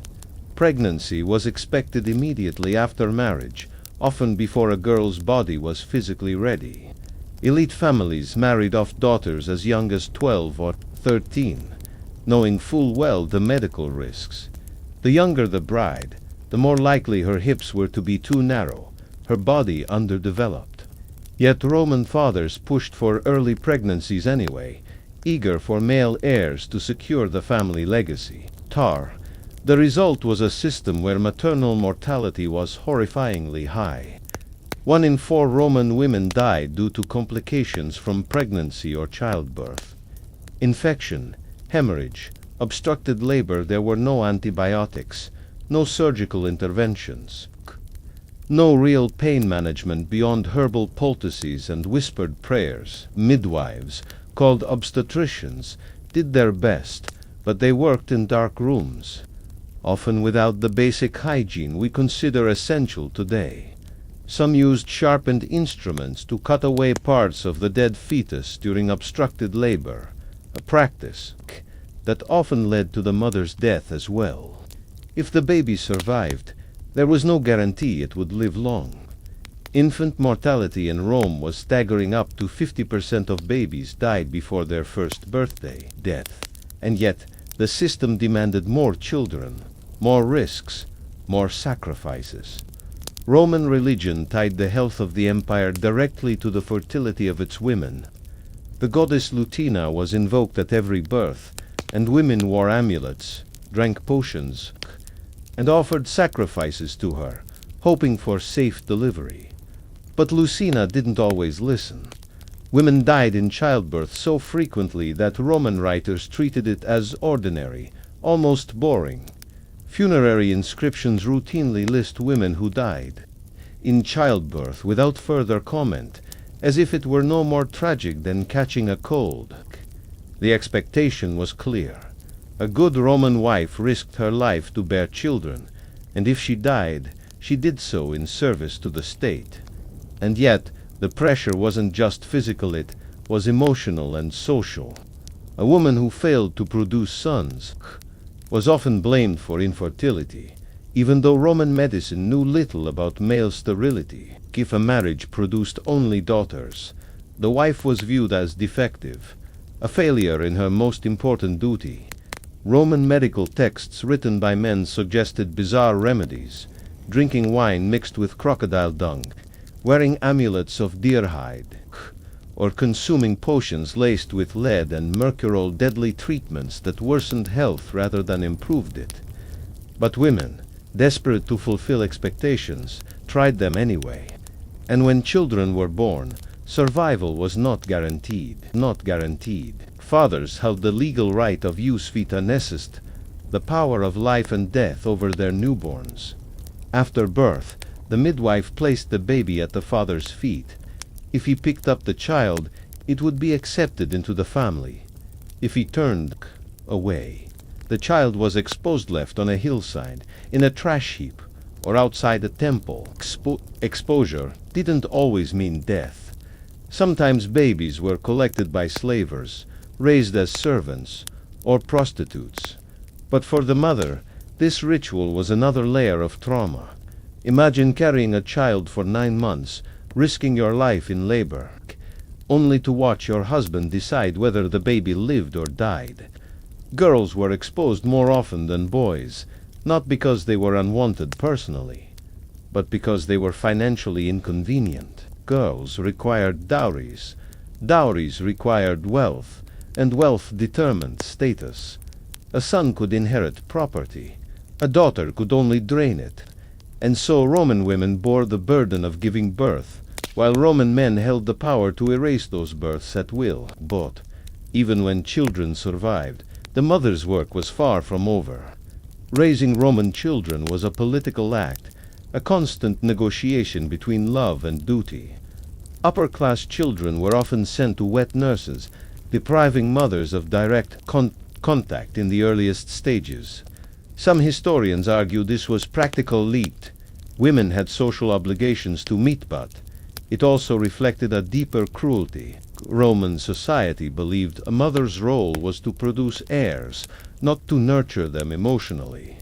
Maternal affection was secondary to reputation, legacy, and honor. As children grew, Roman mothers were expected to instill discipline, teach domestic skills, and ensure daughters learned to be silent, obedient, and ready for marriage by the age of 12 or 13. Sons, meanwhile, were trained for public life. But mothers still played a role in their education, often managing tutors, overseeing household management lessons, and ensuring boys learned the codes of Roman masculinity, dominance, control, and political ambition. And always there was fear. Disease could strike at any time. Smallpox, dysentery, fevers, the medical understanding of germs didn't exist. Mothers watched helplessly as children wasted away, often praying to gods for mercy, sacrificing animals, burning incense, whispering spells, sometimes even offering their own hair or fingernail clippings to protective deities. It wasn't just superstition, it was desperation. For a Roman woman, motherhood meant living in a constant state of grief management, balancing joy with dread, knowing that any child could die without warning, that any birth could be fatal. And if a mother did die, life moved on quickly. Roman men were expected to remarry, often within months. The state encouraged it, demanding more children to fill the ranks of legions and maintain Rome's dominance. Widowed husbands wrote on tombstones about their dutiful and modest wives, but they rarely remained single for long. Marriage wasn't about love, it was about production. Produce citizens. Produce soldiers. The next generation of women will be fed into the same system. And yet, beneath this machinery, real human emotion existed. Letters survive from husbands mourning their wives, from fathers grieving their daughters, from mothers pleading with the gods to save their sons. The poet Stesius wrote a funeral poem for a woman who died in childbirth, describing her as a victim of fate, a martyr to the expectations of Rome. But even in grief, the system persisted. Deaths were acknowledged, but the societal machine kept turning. New marriages were arranged. New pregnancies began. The cycle continued. And for women who survived childbirth, the risks never ended. Roman medical texts describe prolapsed uteruses, chronic infections, and permanent disability from repeated pregnancies. Some women wore belts to hold internal organs in place after traumatic births. Others lived with constant pain, their bodies broken by the demands of reproduction, but still expected to perform domestic duties. Weave wool, entertain guests, and smile at feasts. Some sought escape through religious life. Vestal virgins, for example, avoided marriage and childbirth by dedicating their lives to temple service. But the cost was high 30 years of celibacy, harsh punishments for any breach of vows, and social isolation. For most women, marriage and motherhood were unavoidable. The law, religion, and culture conspired to make them the center of a woman's existence. Even the few who managed to avoid marriage altogether were treated with suspicion, accused of being witches, prostitutes, or social threats. And yet, women survived. They passed down whispered knowledge about herbs, midwifery, and the management of household economies. They built networks of support, taught daughters to navigate the labyrinth, and found ways to assert tiny pieces of control in a world designed to erase their autonomy. In the next part of our story, we'll uncover the emotional side of Roman marriage and motherhood, the letters, poems, and inscriptions where women spoke for themselves, revealing not just their suffering but their strength, their cleverness, and sometimes their small acts of rebellion that history tried to silence. Now let's dive into the hidden, often overlooked voices of Roman women, not the statues, not the marble masks of history, but the real words they left behind, scratched into walls, written on wax tablets, carved onto tombs, and whispered in letters. These weren't political speeches or grand declarations, they were the personal, private records of love, grief, rebellion, and survival that tell us far more about Roman marriage than any historian's official account. Start with the letters, papyrus scraps from Roman Egypt, preserved by the desert sands, revealed the raw daily lives of women trapped in marriages that were more like contracts for survival. In one letter, a woman named Thermothion writes to her husband, absent on business, "Send me oil, send me grain, send me something to eat, for the children are crying."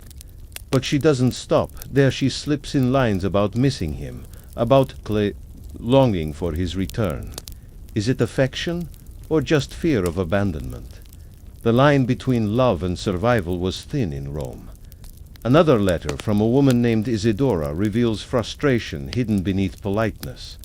"You said you would come back last month, cure in Alexandria, and I am here.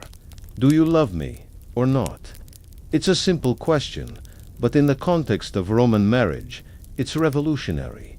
Women weren't supposed to ask for love. They were supposed to accept their role quietly, produce heirs, manage the home, and endure whatever emotional neglect came their way. Yet here was Isidora, carving her feelings into papyrus with a stylus, daring to demand something more. On the walls of Pompeii, where volcanic ash preserved the graffiti of daily life, women left messages that shatter the illusion of marital bliss. One woman scrawled, "Husband, may you rot in the underworld." Another wrote, "I am bored with marriage." These weren't elite literary compositions. They were raw, human confessions, scratched into stone by hands that were tired of silence. Even in death, women sometimes found ways to speak. Tombstones, usually commissioned by husbands, often praised wives for being puricae modis lanifica wool spinning and univira, having only one husband. But occasionally, the inscriptions break from this pattern. One husband wrote, "My wife was the light of my life. Without her, I am nothing." Another carved into stone, "She never left my side, not for wealth, not for power, but for love." These rare admissions suggest that behind Rome's cold marriage contracts, there were real emotions, hidden like letters tucked under mattresses. But not all inscriptions were so gentle. Some women left epitaphs for themselves. One surviving tomb inscription reads, "Here I lie, freed at last from marriage." Another says, "I lived my life as a wife, I bore children, and now I rest." The tone is flat, resigned, almost bitter, as if life were a task list to complete before death finally offered relief. Others went further, using poetry to express feelings the public world wouldn't tolerate. Take Sulpicia, one of the few Roman women whose poetry survives under her name. Unlike the male poets who wrote about women as objects of desire or betrayal, Sulpicia wrote from the inside. She described her passions, her longing, her defiance of social rules. "I'm glad to sin," she wrote, "and hide nothing of my love." Her poems are rare, but they crack open a window into how Roman women navigated love and marriage, not as passive figures, but as active participants in their own emotional lives. But writing wasn't always safe. Women who expressed too much risked public shaming. Satirists like Juvenal mocked educated women, painting them as dangerous, unnatural. He complained about wives who read too many books, accusing them of emasculating their husbands with Greek philosophy. Marshall wrote vicious jokes about women who dared to think for themselves, calling them monsters. Yet women kept writing, kept speaking, kept whispering their truths to one another. In kitchens, in baths, in the privacy of their bedrooms, they shared advice and warnings. They told stories of bad husbands, cruel in-laws, and the tricks they used to survive. Some shared recipes for contraceptive herbs like silphium, long extinct now, or pennyroyal, which carried the risk of death, but also offered a chance to avoid another dangerous pregnancy. Others passed down home remedies for bruises and broken bones, the silent language of domestic violence. Roman law ignored wife-beating unless it led to death, so women turned to each other, hiding their wounds behind veils and smiles, while quietly preparing healing salves. There are records of women helping each other financially, too. Wealthy widows sometimes supported younger women trapped in bad marriages, offering loans or safe spaces when things became unbearable. These networks of female solidarity didn't appear in Senate records, but they existed, woven into the fabric of daily life like invisible threads of resistance.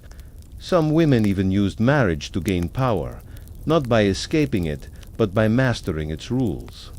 Livia Drusilla, wife of Augustus, played the role of the perfect Roman matron while manipulating imperial succession from behind the scenes. She smiled at feasts, wove wool in public displays, but privately she positioned her son Tiberius to inherit the empire. Her letters don't survive, but the political moves she made left echoes in history books. Other women commissioned statues, and inscriptions, not for their husbands, but for themselves. They paid sculptors to carve their images into stone, sometimes dressed in priestess robes, sometimes holding scrolls of visual rebellion against the silence imposed on their lives. These acts weren't loud revolutions, but they were of the system. Even ordinary women sometimes found ways to control their narratives. Inscriptions on pottery, graffiti in market stalls, and prayers scratched into temple walls reveal women asking for more than survival. "May I have a husband who is kind," one prayer reads. Another says, "Let me live long without sorrow." These simple wishes speak volumes. They weren't asking for power or wealth, just for gentleness, for peace, for a life where marriage wasn't a daily negotiation between duty and despair. But not all stories ended in resignation. Some women found real companionship. Letters from Pliny the Younger to his wife, Calpurnia, show genuine affection. He wrote about missing her, about reading her letters over and over, about how her absence made him restless. Was this love as we know it? Perhaps. Or perhaps it was the closest thing Roman marriage could allow, a bond formed within the rigid walls of tradition, yet still holding a spark of humanity. Even when love existed, it was shaped by Rome's harsh rules. A husband could adore his wife and still hold legal power over her life. A wife could love her husband and still fear childbirth, abandonment, or disgrace. The emotional landscape was complicated, messy, and real, far more so than the cold marble statues of ideal wives. In the next part of our story, we'll look at what happened when Roman marriage crossed the borders of Rome itself, how Roman marriage laws spread into conquered provinces, how local women were forced into Roman systems of control, and how cultural clashes between Roman and provincial marriage customs created new layers of oppression and resistance. Because Rome wasn't just a city, it was an empire. And marriage was one of its most powerful tools for domination. Now let's step beyond the city of Rome and look at how Roman marriage expanded into the empire itself, spreading like an invisible net across conquered lands from Gaul to Egypt, from Britannia to Judea. Because marriage wasn't just a private affair in Roman society. It was a political weapon, a colonizing force designed to bind newly absorbed peoples into the Roman system. Rome didn't just conquer with legions, they conquered with marriage contracts, dowries, and legal systems that slowly erased native traditions. When Roman generals marched into new territories, they brought their marriage customs with them, often forcing local elites to adapt. Provincial leaders were pressured to marry their daughters to Roman officials as part of treaties or alliances. These weren't love matches, they were tools of domination, sealing political agreements with human bodies. A Gallic chieftain's daughter might be married off to a Roman governor to ensure loyalty. A noblewoman in Hispania might find herself engaged to a Roman military commander twice her age, a man who spoke no local language but controlled all the land around her village. These women became political hostages inside their own homes, trapped between cultures, forced to perform Roman virtue while privately mourning the loss of their native identities. Imagine a Celtic woman, raised to worship her tribe's gods, suddenly expected to pray to Roman household deities, to adopt Roman fashion, and to bear children who would be raised as Roman citizens. Her marriage wasn't just personal, it was a transfer of cultural power. And for the Roman Empire, this system worked brilliantly. It dissolved the resistance not just through military force but by embedding Roman bloodlines into local aristocracies. Over generations, this created hybrid, elite provincial families who spoke Latin, dressed in Roman styles, and governed local populations on Rome's behalf. But for the women trapped in these marriages, the experience was often one of erasure. Their native languages, customs, and religious practices were suppressed. Some adapted out of necessity. Others rebelled quietly, teaching their children local traditions in secret, whispering prayers to old gods when no one watched. In Egypt, Roman marriage customs clashed with the long-standing traditions of matrilineal property rights. Egyptian women historically had far more freedom than Roman women. They could own property, divorce freely, and manage their financial affairs. But when Rome took over Egypt after the death of Cleopatra, these rights began to vanish. Roman law imposed its system on top of local customs, forcing Egyptian women into the restrictive roles of Roman wives. Papyrus records from Roman Egypt show the slow erosion of female agency. Contracts became increasingly Romanized, dowry laws changed, and property began transferring more directly into male control. Some Egyptian women fought back, filing lawsuits in local courts, arguing for the preservation of traditional rights. But over time, Roman law won. The empire's legal machinery was relentless, reshaping marriage to serve Rome's needs. In Judea, Roman marriage policies fueled tension between Jewish customs and imperial control. Jewish marriage was a religious covenant, steeped in community rituals, but Roman law treated it as a civil contract. Roman officials often ignored or disrespected Jewish marital laws, forcing local women into Roman-style unions that conflicted with their faith. This sparked outrage, sometimes leading to revolts. The historian Josephus records cases of Roman soldiers violating Jewish marriage customs, inciting violence in return. Marriage became a flashpoint of cultural clash, not just a personal relationship, but a symbol of imperial oppression. In Gaul and Britannia, similar patterns emerged. Local women were married to Roman officers as a way to pacify tribes. Sometimes, these women found ways to gain influence. Tacitus writes about Cartamandua, a queen of the Brigantes in Britain, who ruled as a client queen of Rome. She divorced her husband and took a new consort, using marriage as a political weapon. But such women were rare. Most found themselves stripped of power, their marriages serving Rome, not themselves. Roman soldiers stationed in the provinces weren't legally allowed to marry during their service, but that didn't stop them from forming relationships with local women. These unofficial unions created generations of children with no legal status, known as liberti, if they were freed, or sometimes simply ignored by Roman records. These children often fell between two worlds, Roman in culture but denied citizenship, local by birth, but disconnected from traditional tribal systems. For the women, the consequences were devastating. If a soldier left or was reassigned, the woman and her children had no legal claim to support. There was no marriage contract, no dowry to reclaim, no inheritance rights.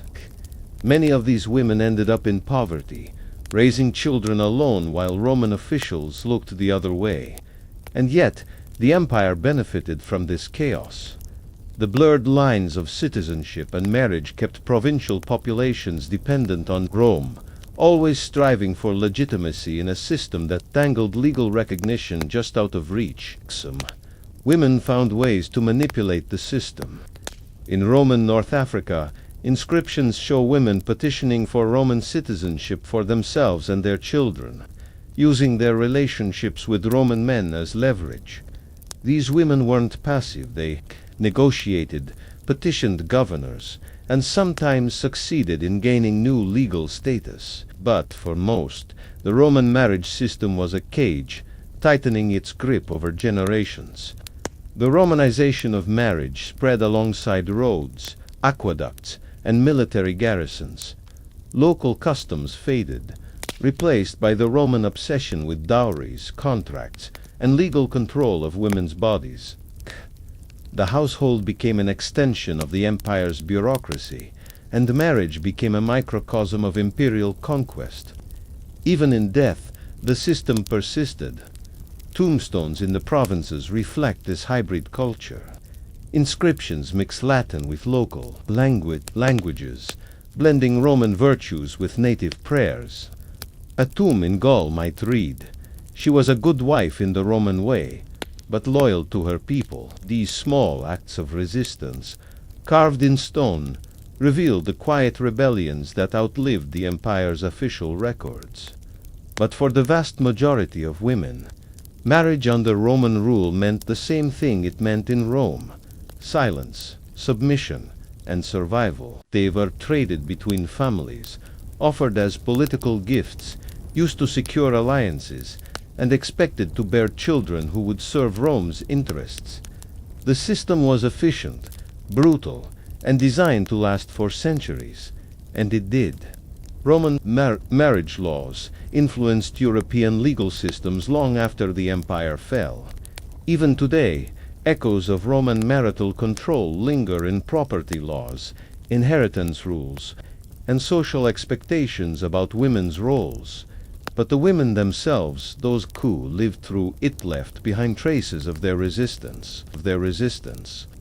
Letters, graffiti, prayers, and poems remind us that they weren't just victims. They were survivors, strategists, and sometimes quiet revolutionaries, finding ways to assert humanity in a system that treated them as tools. In the next part of our story, we'll explore how Roman marriage affected the economy, how dowries fueled real estate transactions, how women's labor kept households functioning, and how marriage was tied to Rome's obsession with wealth, status, and social climbing. Because in Rome, marriage wasn't just a family affair, it was an economic engine that powered the empire itself. Now let's unlock another hidden layer of Roman marriage: the economic machine behind the rituals, the contracts, and the vows. Because in Rome, marriage wasn't just about family or tradition, it was about money, property, and financial survival. Every Roman marriage, from the lowliest plebeian household to the marble halls of the senatorial elite, functioned like a private bank, a real estate merger, and a political alliance rolled into one. At the core of this system was the dowry, the silent engine of Rome's domestic economy. A dowry wasn't a romantic gift. It was a financial transfer, often enormous, sometimes equivalent to the price of an entire estate. The father of the bride, usually under enormous social pressure, provided this payment to the husband as a condition of marriage, and for elite families, dowries weren't optional. They were mandatory tickets into the marriage market.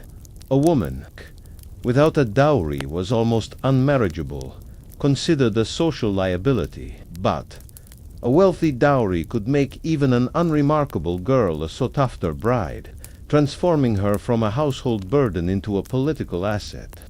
Roman fathers often went bankrupt securing dowries, selling land, borrowing from moneylenders, and mortgaging villas just to ensure their daughters married into the right families.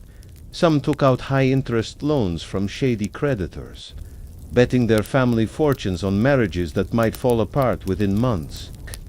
The stakes were high because dowries weren't just about weddings, they were investments. Once a woman was married, her dowry went straight into her husband's control. He could use it to expand his estate, buy slaves, acquire land, or fund political campaigns. Roman senators ran for office with dowry money. Military commanders outfitted legions with dowry funds. Even emperors manipulated dowries to secure loyalty among their generals and governors. The system was designed to tie private marriage to public power, and when divorce happened, as it often did, the dowry became a weapon. Roman law required husbands to return the dowry if they initiated divorce, but only under certain conditions: if the wife was accused of adultery or improper behavior charges. Easy to fabricate, the husband could keep part or all of the dowry as compensation. Some husbands invented scandals to avoid repayment. Others forced their wives into situations here where accusations became inevitable, trapping them in legal limbo while the husband retained the fortune. Women's families had to fight bitter court battles to reclaim their daughters' dowries, sometimes hiring lawyers, bribing officials, or leveraging political favors just to recover what was supposed to be guaranteed by contract. But for the most part, the law favored men.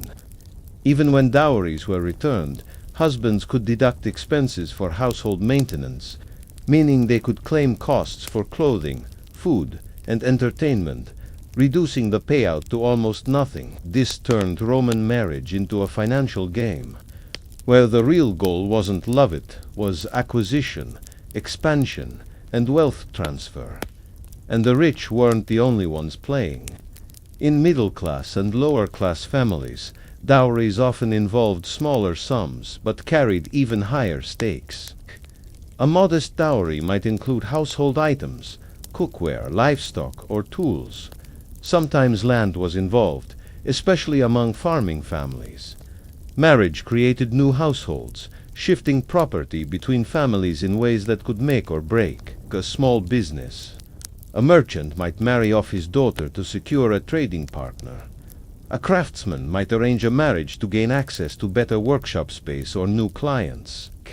Even tavern keepers and bakers engaged in dowry negotiations, using marriage to stabilize fragile local economies.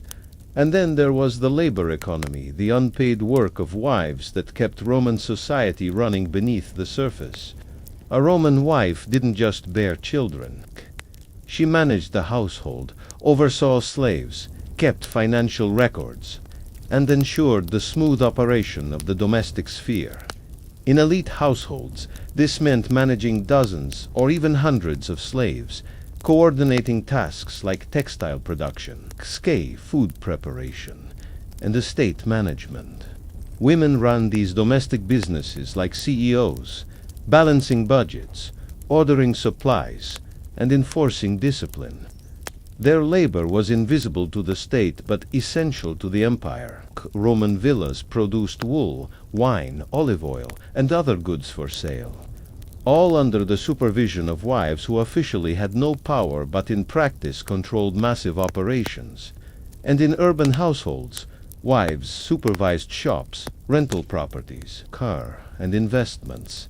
Some Roman women even ran their businesses under the guise of household management. They hired scribes to draft contracts, negotiated with suppliers, and kept detailed financial records. Archaeological finds include wax tablets with lists of expenses and profit margins written in the hand of Roman matrons.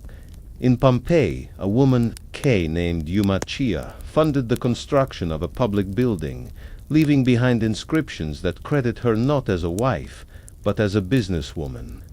Yet all this labor was framed as part of marriage, not as independent economic activity. A wife's work was considered an extension of her husband's property, her mind. Her time, her energy all legally belonged to him. Even when women made fortunes, the credit went to their husbands or male guardians. And when husbands died, widows sometimes gained temporary control over property, but social pressure often forced them to remarry, bringing their wealth into new marriages where it could be siphoned away again. This created a loop of wealth circulation through marriage, divorce, and remarriage, fueling Rome's financial system at the personal level. Marriage was a way to concentrate property, bind families together in mutual financial dependency, and stabilize political alliances through economic leverage. It also fueled the real estate market. Land was Rome's ultimate symbol of wealth, and marriage contracts often included clauses about property transfer. Families maneuvered to acquire land through marital agreements, sometimes stacking multiple marriages across generations to consolidate estates.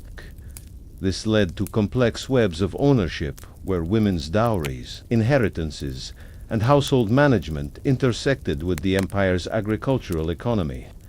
And when women managed these estates, they did so under enormous pressure.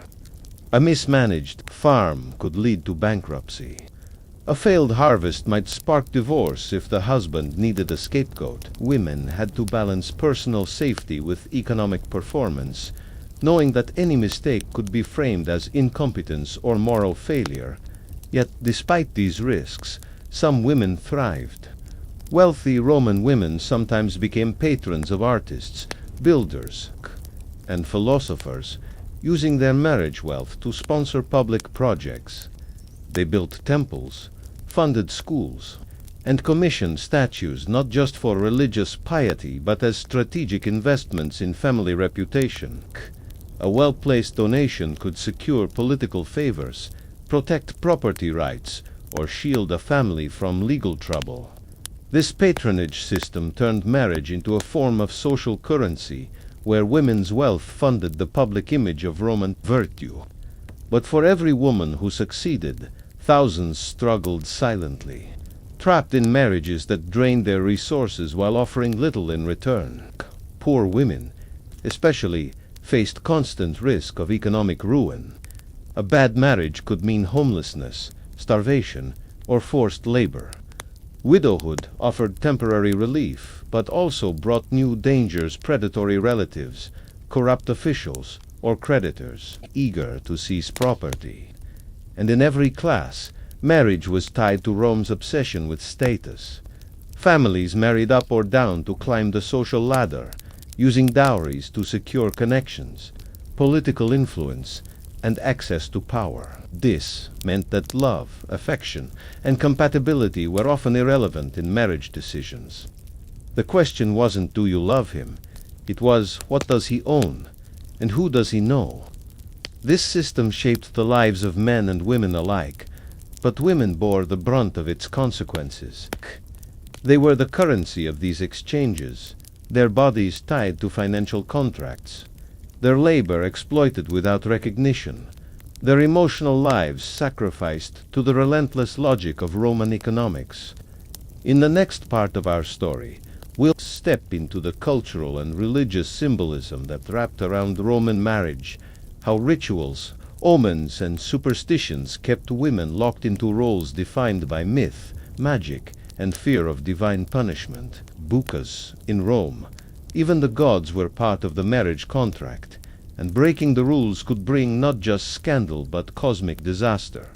Now, let's unravel the web of religious symbolism, superstition, and divine fear that wrapped itself around Roman marriage, because in Rome, marriage wasn't just a social contract or an economic transaction. It was a sacred duty tied to the survival of the empire itself, enforced not just by law but by the gods. From the first moment a Roman girl was betrothed, her life became a ritual performance designed to please invisible forces. Every wedding was conducted under the shadow of omens, auguries, and prophecies. The Romans believed that a marriage done incorrectly could offend the gods, leading to disaster, not just for the couple but for the entire community.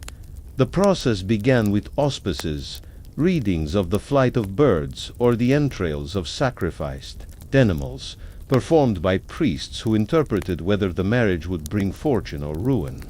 If a bird flew the wrong way or the liver of the sacrificial sheep was blemished, the wedding might be postponed, sending the bride and groom into an anxious spiral, knowing that fate itself had already cast a shadow over their union.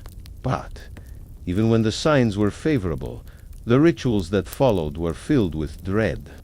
On the wedding day, the bride wasn't just preparing for a party. She was preparing for a cosmic transfer of allegiance. She left behind the protection of her father's household gods, the Lares and Penates, and adopted the gods of her husband's family. This wasn't symbolic. It was legally binding. Her prayers, her offerings, her very soul now belonged to her husband's spiritual world. And the act of crossing the threshold into her new home wasn't romantic, it was magical. The groom lifted the bride over the doorway, not for love, but to prevent her from stumbling. Because a stumble was considered a bad omen, a sign that the marriage would bring misfortune or early death. Once inside, the bride smeared the doorposts with oil or animal fat, a gesture meant to protect the household from evil spirits. She tied wool threads around the entrance, invoking Vesta, goddess of the hearth, to bless the home. But even these protections came with fear. If she performed them incorrectly, she could be blamed for any future tragedy. Miscarriages, failed harvests, Even political disasters could be pinned on a wife who had botched the sacred rituals of marriage. The Roman world was saturated with magical thinking, and women bore the brunt of it. A wife's body was seen as a vessel, not just for children but for cosmic balance. Her menstrual cycles, her sexual purity, her childbirth successful were monitored for signs of divine favor or disfavor. If a woman died in childbirth, it was sometimes seen as a punishment for failing to honor the gods correctly. If she miscarried repeatedly, she might be accused of neglecting religious duties or offending the household spirits. Superstition governed every aspect of a wife's life. She had to observe specific rituals at the calends, nones, and ides of each month.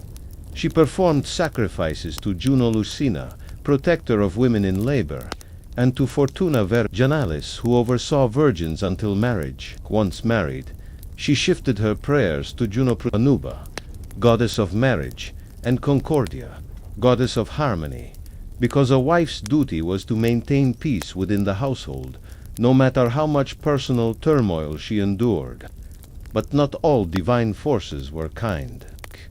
The Romans believed in malevolent spirits, called Lemures the restless dead, who haunted households if proper rites weren't performed. Women were expected to oversee the annual Lemuria festival, throwing black beans over their shoulders at midnight to ward off ghosts. If she forgot, the spirits might curse her marriage, bringing illness, infertility, or madness. Some women carried personal amulets to protect themselves. These weren't fashionable jewelry, they were talismans against cosmic punishment. Charms made of bone, bronze, or semi-precious stones hung from necklaces or were sewn into clothing. Some wore phallic amulets called fashionum, designed to ward off the evil eye, because even a jealous glance from a neighbor could be blamed for marital discord. In secret, some wives practiced private rituals of magic, blending religion with folk superstition. Gay whispered love spells, buried wax effigies, and tied knots in cords to bind a husband's affections or to prevent him from taking mistresses. These acts were dangerous. Magic, or beneficium, was technically illegal, and women caught performing spells could be accused of witchcraft, a crime punishable by death. But for many Roman wives, it was the only way to exert control in a system that gave them none. Fear of the gods wasn't just personal, it was state policy. Augustus, Rome's first emperor, tied his moral reforms directly to religion. He promoted marriage, punished adultery, and glorified the image of the univira, the woman who had only one husband for life. He restored ancient rituals, built new temples to Juno and Vesta, and enforced public ceremonies designed to reinforce the sacred nature of marriage. Statues of Livia. His wife showed her spinning wool, praying at altars, performing sacrifices, not because she was pious, but because the empire needed to see her as the ideal Roman matron, the model of religious devotion and domestic virtue. The personal became political, and the political became religious. A wife's behavior wasn't just a private matter, it was tied to the fate of Rome itself. If women failed in their religious duties, it was believed that crops would fail, armies would lose battles, and the city might fall into chaos. This placed enormous pressure on Roman wives, who lived every day under the weight of invisible expectations. Even household chores were laced with sacred meaning. Spinning wool wasn't just domestic labor, it was a religious act symbolizing order and stability. Baking bread wasn't just cooking, it was a ritual offering to the gods of the hearth. Every mistake carried cosmic implications, and yet Roman women adapted. They became experts at navigating this world of omens and rituals, learning which festivals mattered most, how to avoid bad luck, and when to bend the rules in secret. They prayed to the gods, but they also prayed to the the spirits of the dead, asking for protection, advice, or vengeance against cruel husbands. Some even turned to the cults of foreign goddesses like Isis and Cybele, whose rituals offered emotional release from the rigid structures of Roman piety. These cults allowed women to participate in ecstatic ceremonies, to cry, to dance, to let go of the suffocating role of a perfect wife. But participation came at a price. Roman officials viewed these foreign rites with suspicion, sometimes banning them, sometimes accusing participants of treason or conspiracy. Still, women joined because it was a space where they could exist as individuals, not just as vessels for marriage and childbirth. Even so, the dominant religious system remained inescapable. From birth to death, Roman women were trained to fear divine punishment for personal failure. A failed marriage. The gods must be angry. A sick child. The household rituals must have been neglected. A husband's political disgrace. Blame the wife for offending Juno. This cosmic anxiety was baked into the Roman mind, making marriage not just a legal trap, but a spiritual minefield.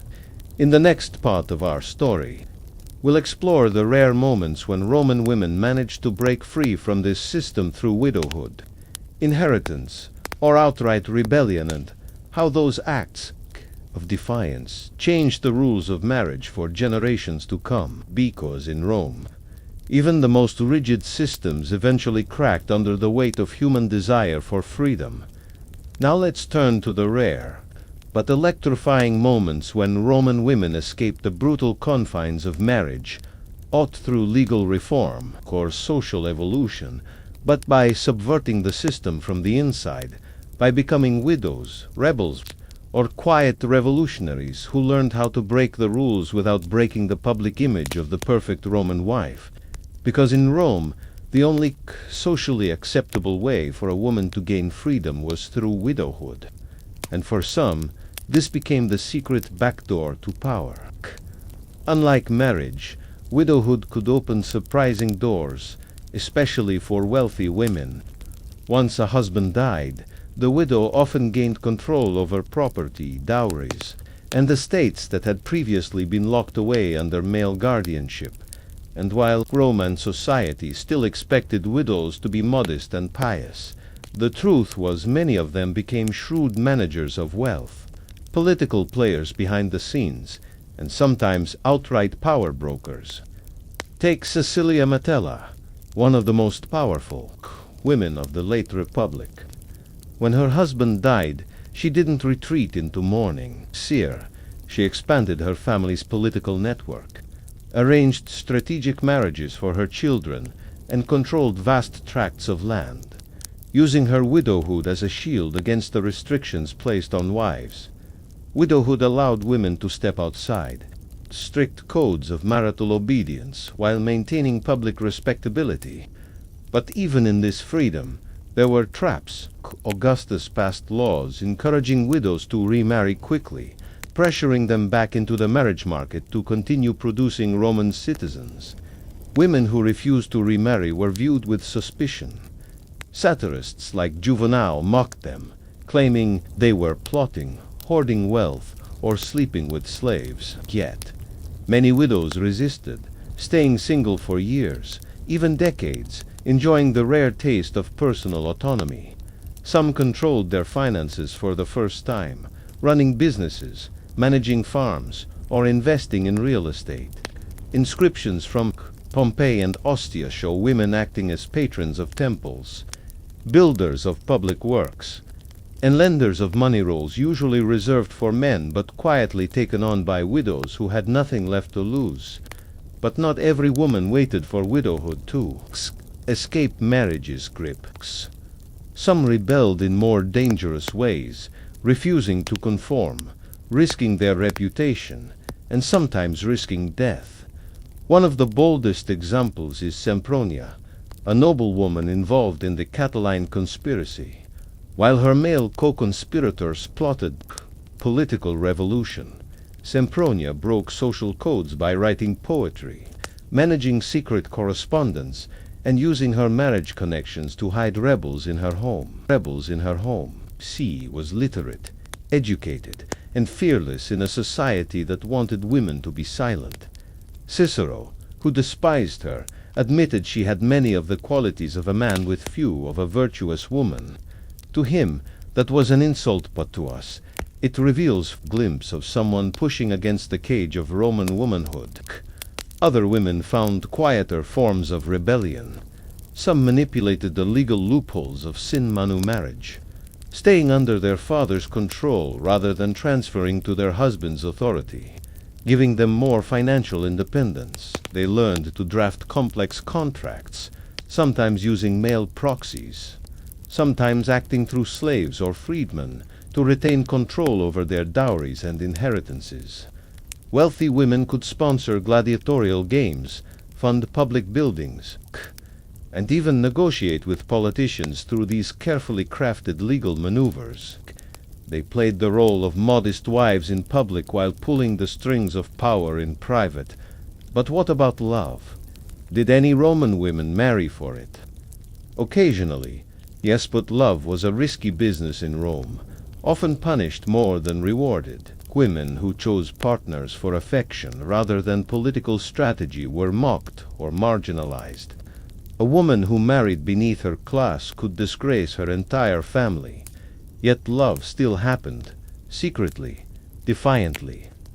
In rare cases, couples wrote letters to each other expressing real passion. A papyrus from Roman Egypt contains a wife's note to her husband.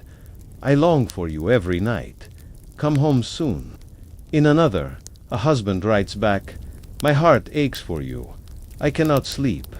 These letters are rare, but they prove that behind the cold mechanics of Roman marriage, human emotions still existed, hidden like contraband beneath legal scrolls and dowry records. And sometimes, love led to open rebellion. Women who took lovers outside marriage risked everything. Adultery was a criminal offense under Augustus, punishable by exile, confiscation of property, and social disgrace. Yet affairs happened constantly, not because women were reckless, but because the constraints of marriage were unbearable. Roman men had mistresses, concubines, and brothel visits without consequence. Women were expected to smile and endure, but some refused.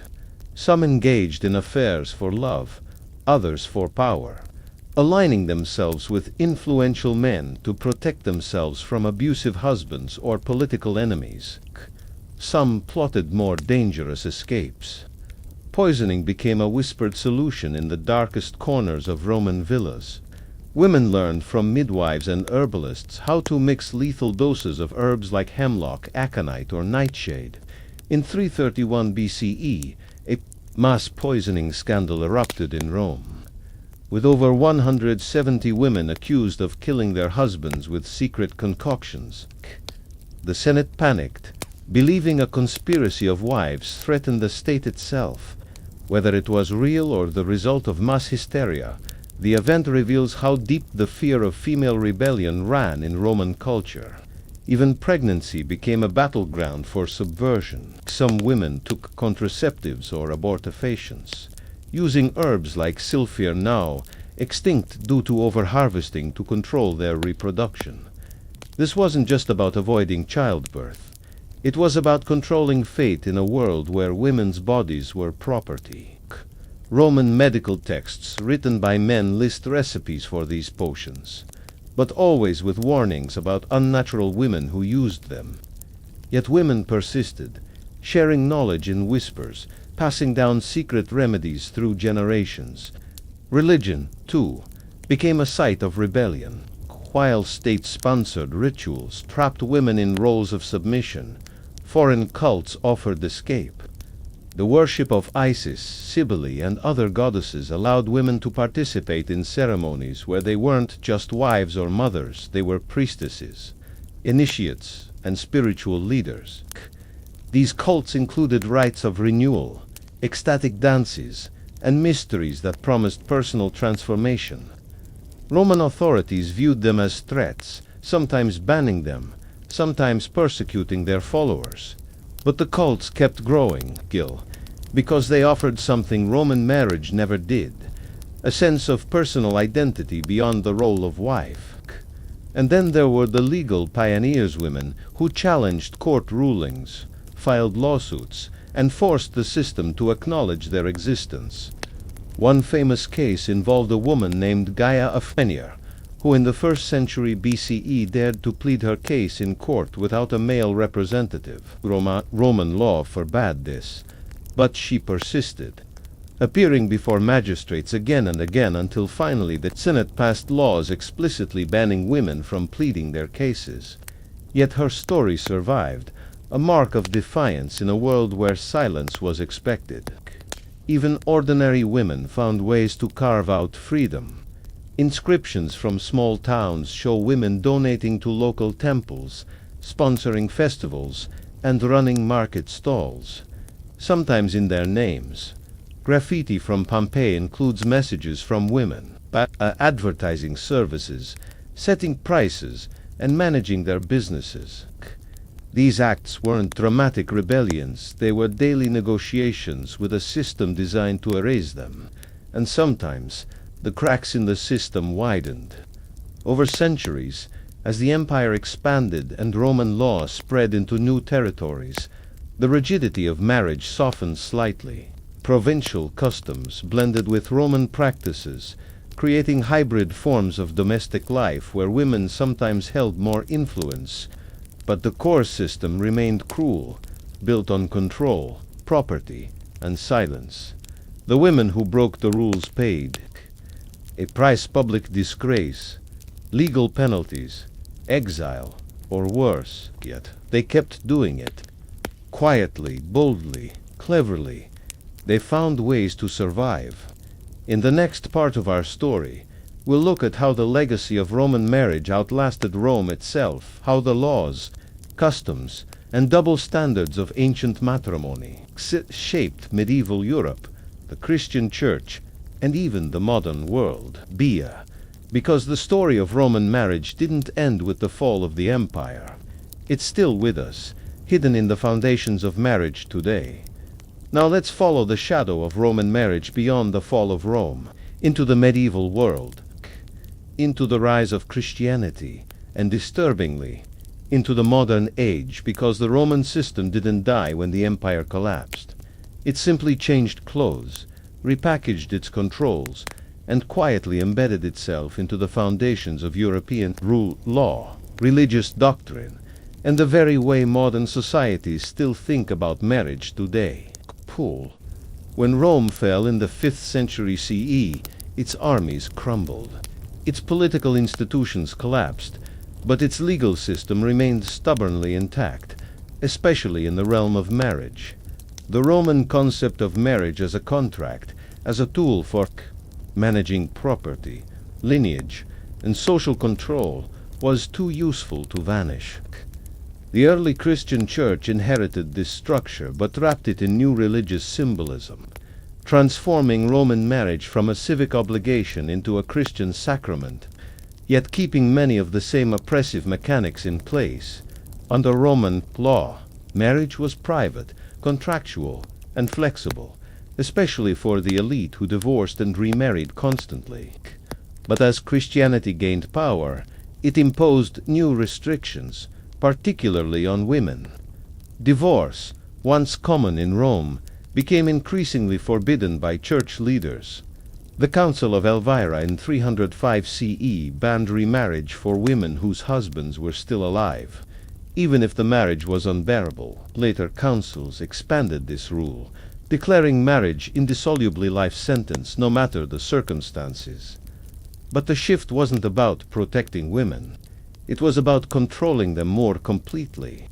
The Church reframed marriage as a spiritual bond, claiming it was ordained by God and therefore unbreakable, yet still insisted on the husband's dominance and the wife's obedience. The Roman household gods were replaced by Christian saints, but the expectation that a woman submit to her husband's authority remained untouched. The dowry system continued, now wrapped in religious language. Fathers still paid to marry off daughters, but now the transactions were blessed by priests. The bride was still transferred like property. Her body still promised to produce legitimate heirs, her role still defined by silence, chastity, and submission. Even the wedding rituals mirrored Rome's old ceremonies. Brides wore vows not just for modesty, but as a direct echo of the Roman flammeum, the saffron-colored veil symbolizing the transfer of household loyalty. The religious rites of the church replaced the conferatio spelt cake, but the symbolism was nearly identical. A woman, handed from father to husband, blessed by divine authority, sealed into a role she could never escape. Inheritance laws, too, carried Roman DNA. Under Roman law, daughters inherited less than sons, if they inherited at all, especially if dowries were considered part of their portion. Medieval Europe continued this practice, with primogeniture systems favoring eldest sons, leaving daughters financially dependent on husbands or monasteries. Marriage became not just a social contract, but a prison of economic necessity, and if a woman refused to marry, she faced the convent. Virginity, once considered a dangerous state in Rome where unmarried women risked accusations of witchcraft, became under Christianity a sacred calling. But the life of a nun wasn't always chosen freely. Many girls were placed in convents by their families to avoid paying dowries or to remove inconvenient daughters from inheritance disputes. The convent was sometimes safer than marriage, but it was also another form of control. In both cases, the woman's body was policed by religious authorities. Her choices narrowed to two options, wife or virgin, both in service to male-run systems. And while the church promoted the ideal of marital love, the practical reality often resembled Roman marriage more than Christian romance.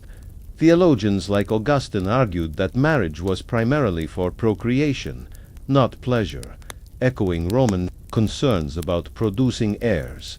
Church law forbade certain sexual acts within marriage, dictating positions, times, and purposes for marital sex restrictions that Roman law hadn't cared about, but that maintained the same principle: control the woman's body, regulate the household, ensure legitimacy. And yet, just like in Rome, women resisted. Medieval letters survive in which wives complained about abusive husbands, about forced marriages, about being treated like property. Some ran away, sought refuge in monasteries, or found legal loopholes in ecclesiastical courts. The Church introduced the concept of marital consent, at least in theory, allowing women to claim they had been coerced into marriage. But in practice, proving coercion was nearly impossible. Fathers arranged marriages for daughters without their input, especially among the nobility, where girls were betrothed at birth to secure political alliances, just like in Rome. Love matches were rare and often discouraged. A woman who married for love risked disgrace, loss of family support, and financial ruin. But stories of forbidden love persisted, like Abelard and Heloise, whose tragic romance in 12th century France revealed the human cost of a system where marriage was transactional, not emotional. Even today, traces of Roman marriage survive in modern legal systems. The idea that marriage is a contract binding to people in property, inheritance, and social status comes directly from Rome. Prenuptial agreements, dowry debates, and the legal wrangling over divorce settlements all echo Roman law. The expectation that a woman takes her husband's last name mirrors the Roman tradition of a woman losing her family identity upon marriage, adopting the husband's gens or clan association. The wedding ring, too, has Roman roots, symbolizing ownership rather than mutual partnership. And in some places, marital rape wasn't recognized as a crime until the late 20th century, a direct legacy of Roman legal doctrines that treated a wife's body as her husband's property. Even the language persists. The phrase "giving away the bride" in modern weddings echoes Roman transfer rituals, where a woman was handed from one male guardian to another. The notion of the blushing bride comes from ancient beliefs that modesty and silence were the highest virtues a woman could display at her wedding. And while modern societies often claim marriage is about love and partnership, the legal and cultural structures still carry the weight of Roman control mechanisms. Think about tax incentives for married couples, societal pressure to marry by a certain age, or the obsession with legitimate heirs in royal families, remnants of Rome's marital empire. But, just like in Rome, rebellion exists.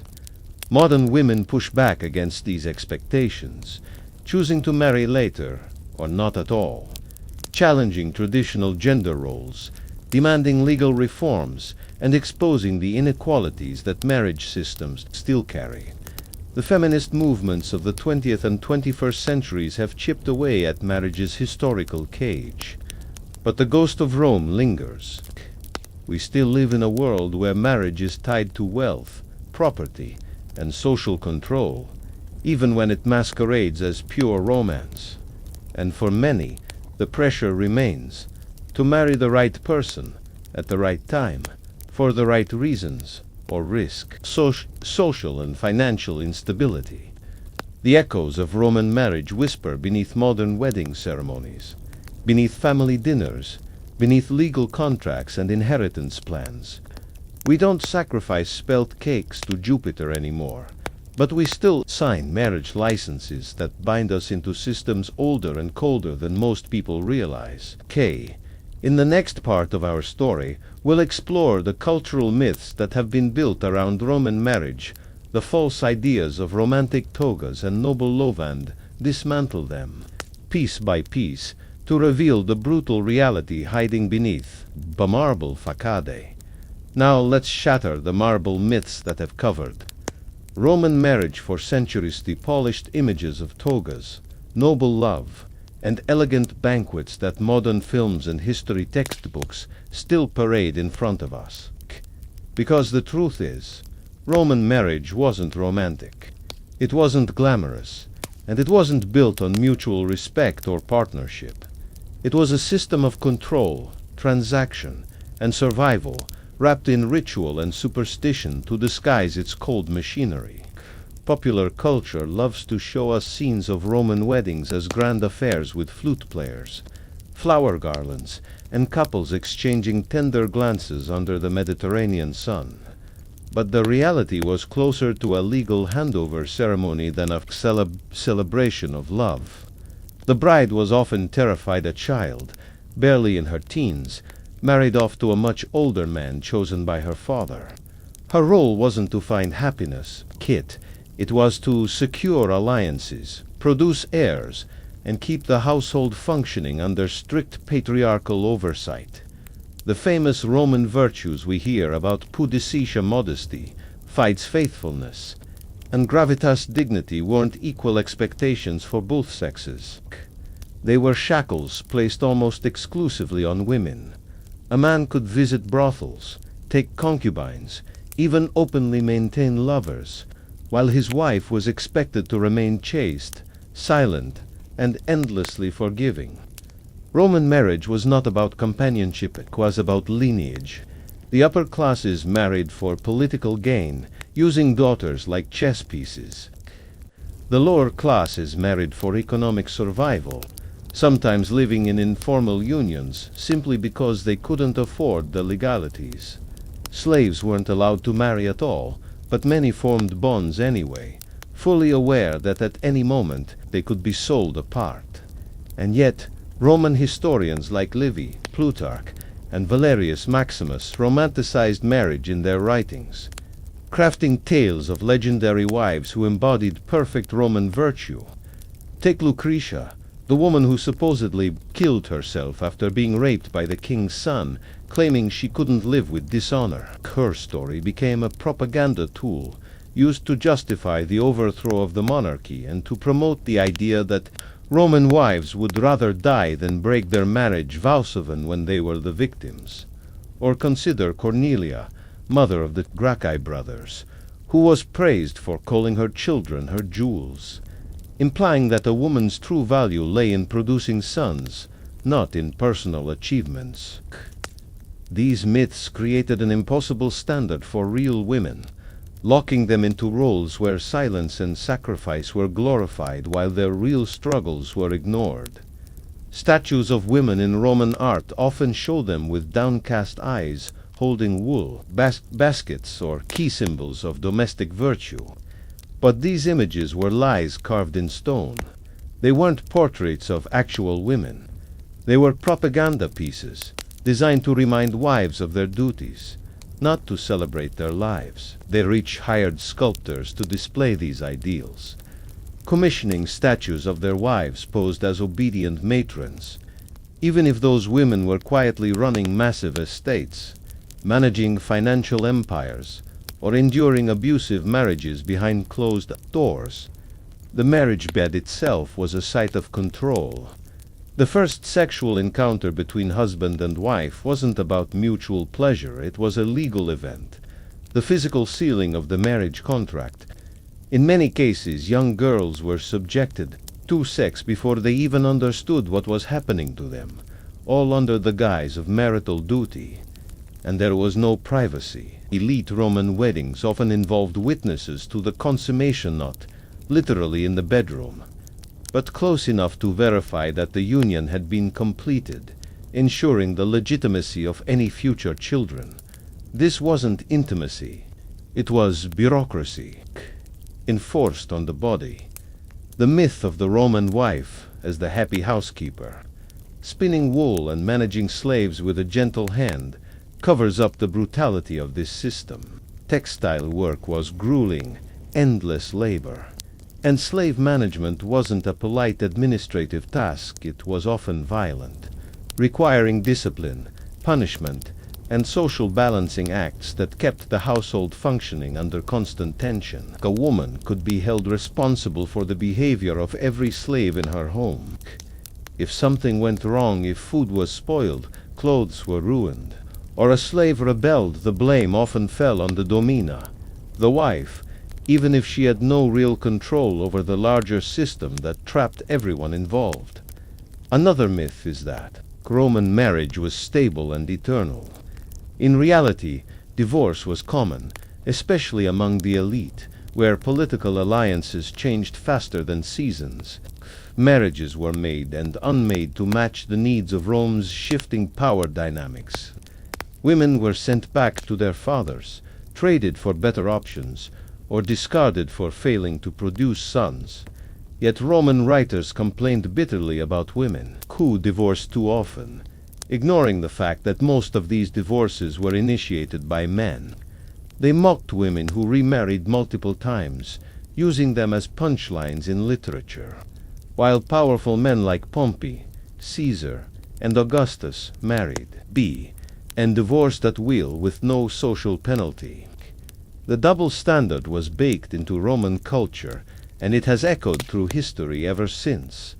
Even the so-called Golden Age of Roman marriage, often portrayed as the era of Augustus and his moral reforms, was a nightmare for women.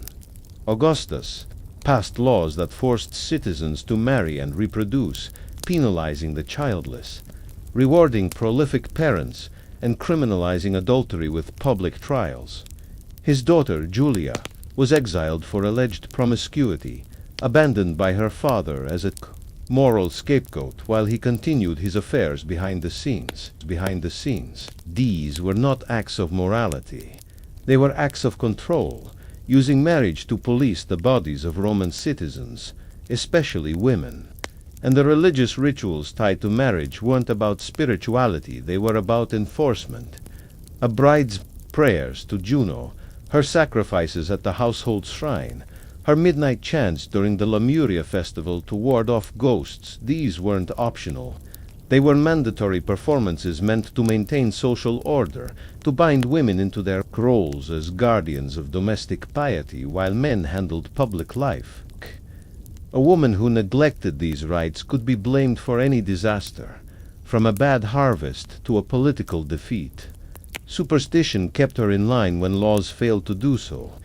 And yet, modern portrayals of Rome still romanticize this system. Films and TV series show glamorous Roman weddings, elegant banquets, and dignified matrons offering wise counsel to their husbands. The reality was messier, crueler, and more complicated. Real Roman women cried, rebelled, manipulated, and sometimes broke under the pressure of a system designed to exploit them. Their letters, graffiti, and inscriptions tell us about longing, frustration, and survival, not perfection. Some women found ways to subvert the system, gaining power through widowhood, running businesses under the guise of household management, or participating in secret religious cults that allowed them moments of freedom. Others endured in silence, raising children who might survive, managing households that could collapse with a single bad season, and hoping not to be discarded when they grew old. The marble statues, the romantic stories, the sanitized history books, they all serve the same purpose: to hide the blood, sweat, and tears of real Roman women behind a glossy veneer of tradition and honor. But the cracks are there if you look closely. Scratched into the walls of Pompeii, whispered in private letters, buried in legal documents that reveal the desperate negotiations of daily life. In the next part of our story, we'll explore these cracks even more closely, revealing the personal stories, the whispered confessions, and the forgotten legacies of Roman women who tried to live human lives inside a system that treated them as chess pieces on the empire's grand board.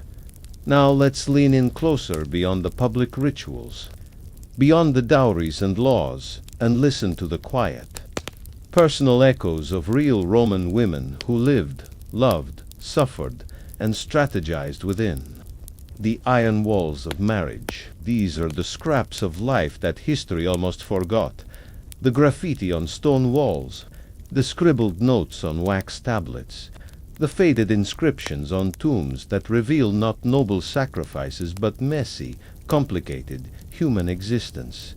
Take the case of Abusha Quata, a woman whose story survives not because she was famous, but because she was ordinary. Her father married her off to a man twice her age when she was 13, typical for elite Roman families. She wrote to a friend that she hoped he would be kind, at least for a few years, revealing the transactional expectation embedded in the marriage. Her dowry included olive groves, 2 slaves, and a collection of jewelry, but her desires weren't part of the deal. After her husband's death, she inherited a fraction of his estate. Most of it went to his sons from a previous marriage, but in that sliver of widowhood, Abusha finally had control over her own life. Her letters hint at cautious happiness, a woman learning to breathe after years of suffocation.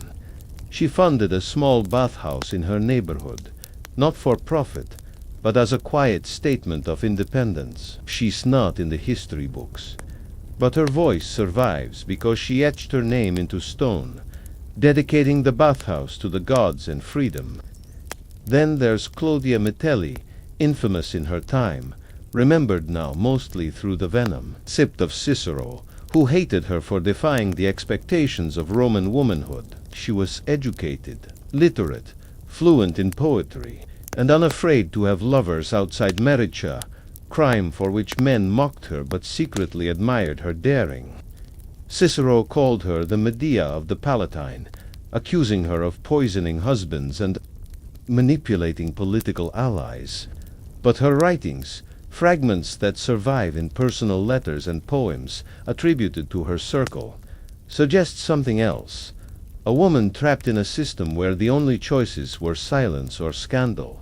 And she chose the scandal. Claudia used her wealth to host salons where poets, philosophers, and politicians gathered, a dangerous practice for a Roman woman because intellectual life was considered male territory.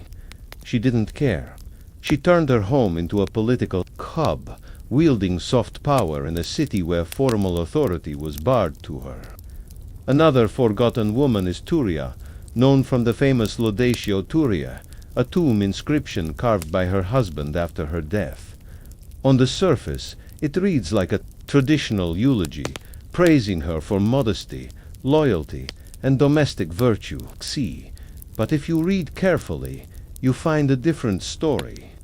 Turia defended her family's property in court, managed estates, negotiated legal disputes, and even offered to arrange a new marriage for her husband when she couldn't bear children, act of self-erasure that speaks not to passive obedience, but to the desperate calculations Roman women made to maintain family honor and survival.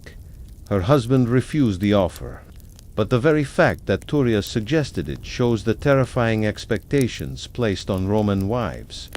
Her life was a series of sacrifices, and her reward was to be immortalized in a text that praises her for doing everything except living for herself. In the alleys of Pompeii, women whose names we'll never know scratched brief. Defiant messages into the walls. "I am not property," one reads. Another says, "Life is short. Take pleasure while you can." These were women on the margins, freed women, slaves, tavern keepers writing their truth in a city that would soon be buried by volcanic ash, their whispers preserved by tragedy. In Roman Egypt, a woman named Senmouthus left behind a trail of receipts, contracts, and letters that tell us she ran her own business, managed rental properties, and negotiated with tenants, all while maintaining the appearance of a proper wife. Her husband was often absent, traveling for trade, so she stepped into the void, controlling finances without official permission. She signed documents herself, bending the rules of Roman law to survive. Her life was never recorded in grand histories, but papyrus fragments preserve her reality. A woman managing money, worrying about market prices, paying laborers, arguing over property lines. Her story is mundane but revolutionary because it shows how women lived parallel lives, publicly submissive, privately competent. The personal writings of Roman women are rare because so few were preserved, but when they appear, they change everything we think we know. In the Vindolanda tablets from Roman Britain, a woman named Claudia Severa writes to a friend, inviting her to a birthday party. Her words are warm, affectionate, playful. She signs the letter in warmest friendship, sister. A rare glimpse into the emotional world of Roman women beyond marriage and childbirth. There's no mention of husbands, no talk of dowries, just two women maintaining a bond of friendship across miles of empire. That small act of connection defies the narrative that Roman women were isolated and silent. Friendship between women, quasi form of quiet rebellion, a thread of support woven through a culture that wanted them trapped in domestic roles. Some of the most intimate artifacts are the cursed tablet-thin sheets of lead inscribed with magical pleas, folded and buried in graves or wells. Many were written by women, not just for love spells, but for justice, revenge, or escape. One tablet found in a well at Bath, England reads, "I bind the tongue of my husband, that he may not speak against me." Another says, "Let my rival's womb be barren, as she has stolen my husband's love." These aren't noble prayers, they're raw, emotional outbursts from women who had no legal power but found a way to speak anyway. Through magic, through curses, through whispered rituals in the dead of night. Even childbearing, the core of Roman marriage, left personal traces, amulets to protect against miscarriage, spells for safe delivery. And lullabies written on scraps of parchment tell us that Roman women lived every day under the threat of death in childbirth, but still found ways to hope, to prepare, to care for the children who survived. The burial of infants, often in household courtyards, shows a quiet intimacy lost in official records. Parents, usually mothers, marked these graves with simple objects: a doll, a necklace, a carved bone.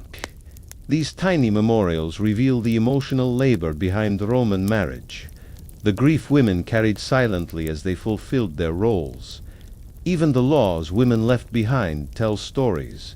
Roman wills sometimes include clauses written by widows who directed how their property should be used after death, not for temples or politics, but for feeding the poor, freeing slaves, or supporting other women. These choices were acts of agency, final gestures of defiance in a life spent under male control. They remind us that Roman women weren't just victims. They were strategists, caretakers, and occasionally quiet revolutionaries. Their lives were full of compromises, risks, and moments of courage that history barely mentions. In the next part of our story, we'll bring all these threads together: the law, the economy, the culture, the whispers of rebellion, to understand why Roman marriage was more than just a private contract. It was the backbone of an empire, a system of control that still haunts the way we think about relationships today. And it's time to see it clearly, without the marble filter of romanticized history.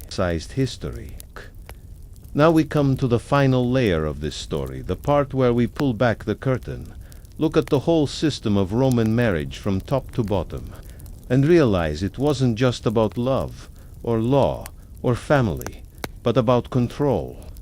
Roman marriage wasn't a private agreement between two people. It was the backbone of an empire, a machine for producing citizens, controlling property, and managing social order with terrifying precision. The state needed marriage to work because it depended on bloodlines to secure property, maintain political alliances, and replenish the legions with new sons ready to fight for Rome. But to keep that machine running, Rome had to control women's bodies, dictate their roles, limit their rights, and bind them into a system that turned human relationships into contracts, bedrooms into negotiation chambers, and childbirth into state service. Everything else, the rituals, the veils, the feasts, the prayers, was a distraction, a way to dress up a system that, at its core, was transactional, brutal, and deeply unfair. Women were drafted into this system from birth. They were raised to believe that marriage was their destiny, that their worth was measured by their ability to endure, to obey, to produce heirs without complaint. They were taught to fear disgrace more than death, to prioritize family reputation over personal happiness, and to accept pain, physical, emotional, and social, as the price of virtue. The law backed this up. Roman legal codes reduced women to vessels of property transfer, dowries, inheritance, household management. All of it existed not to empower women, but to tie them tighter to the economic and political machinery of Rome, even when women found ways to bend the rules, to manage estates, to run businesses, or to rebel quietly through friendships, letters, or religious rites. They were still operating within a system designed to keep them in their place. And that system lasted for centuries, long after Rome's emperors crumbled into dust. The Christian Church took the Roman marriage contract and turned it into a sacrament, layering new religious guilt onto the old Roman legal obligations. Medieval Europe inherited Rome's obsession with legitimate heirs and property control. Even today, echoes of Roman marriage survive in wedding customs, legal codes, and social expectations that still treat marriage as a default life path, as if partnership must always be a contract with state involvement. Think of modern wedding vows, the promises to love and obey, the exchange of rings, the public ceremonies that mirror Rome's ancient rites.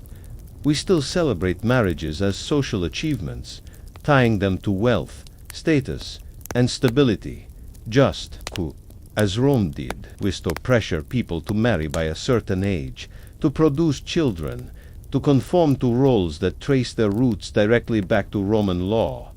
And for women, The double standards persist. Society still polices women's bodies, their choices, their fertility, and their sexual behavior in ways that echo Rome's strict codes.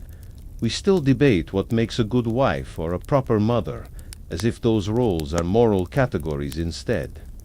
Of personal choices, we still link a woman's value to her family status, her marriage history, and her reproductive decisions. The shadow of Rome stretches across centuries, quietly shaping our world. But here's the truth, beneath the myths. Roman marriage was never about love, and the empire's survival came at the cost of personal freedom, especially for women. It was a system of sacrifice, sometimes public, sometimes silent, sometimes whispered into tombstones or scratched into graffiti on crumbling walls. And yet, women survived it. They found ways to love anyway, to raise children, to build friendships, to pass down knowledge, to leave behind traces of themselves in the margins of history. They wrote letters, carved prayers, and hid small acts of rebellion in plain sight. They lived complicated, messy, beautiful lives inside a system that tried to reduce them to property. Their resilience is the part of Roman history that rarely gets told. We hear about emperors, senators, and generals. But the real story of Rome's day-to-day survival of half its population happened behind closed doors, in kitchens, in bedrooms, in whispered conversations between wives and mothers, daughters and friends. That's where history lives. And when we tell the story of Roman marriage honestly, without the marble gloss, without the romantic filters, we see not just the brutality of the past, but the echoes in our present. We start to understand how systems of control are built, how they endure, and how they can be dismantled not by rewriting laws overnight, but by listening to the quiet voices that refuse to be forgotten. So tonight, as you finish this story, think about the marriages that history hides. Think about the bitten women whose names didn't make it into textbooks, but whose lives shaped Rome just as much as any emperor's decree. Think about the love letters buried in desert sands, the cursed tablets hidden in wells, the graffiti scrawled on walls in Pompeii before the ash fell. Think about the resilience of people trapped inside systems they didn't choose but still found ways to live, to laugh, to survive. And as you drift off to sleep, know that history isn't just what's carved in stone. It's in the whispers, the silences, the everyday negotiations that make up real life. Roman marriage was worse than you think, not because it was exotic or ancient, but because it was so familiar. It was a system of control disguised as tradition, a blueprint for how to turn love into law and partnership into power dynamics. But the cracks in that system are where the real human stories live, and those stories are still with us, waiting to be heard.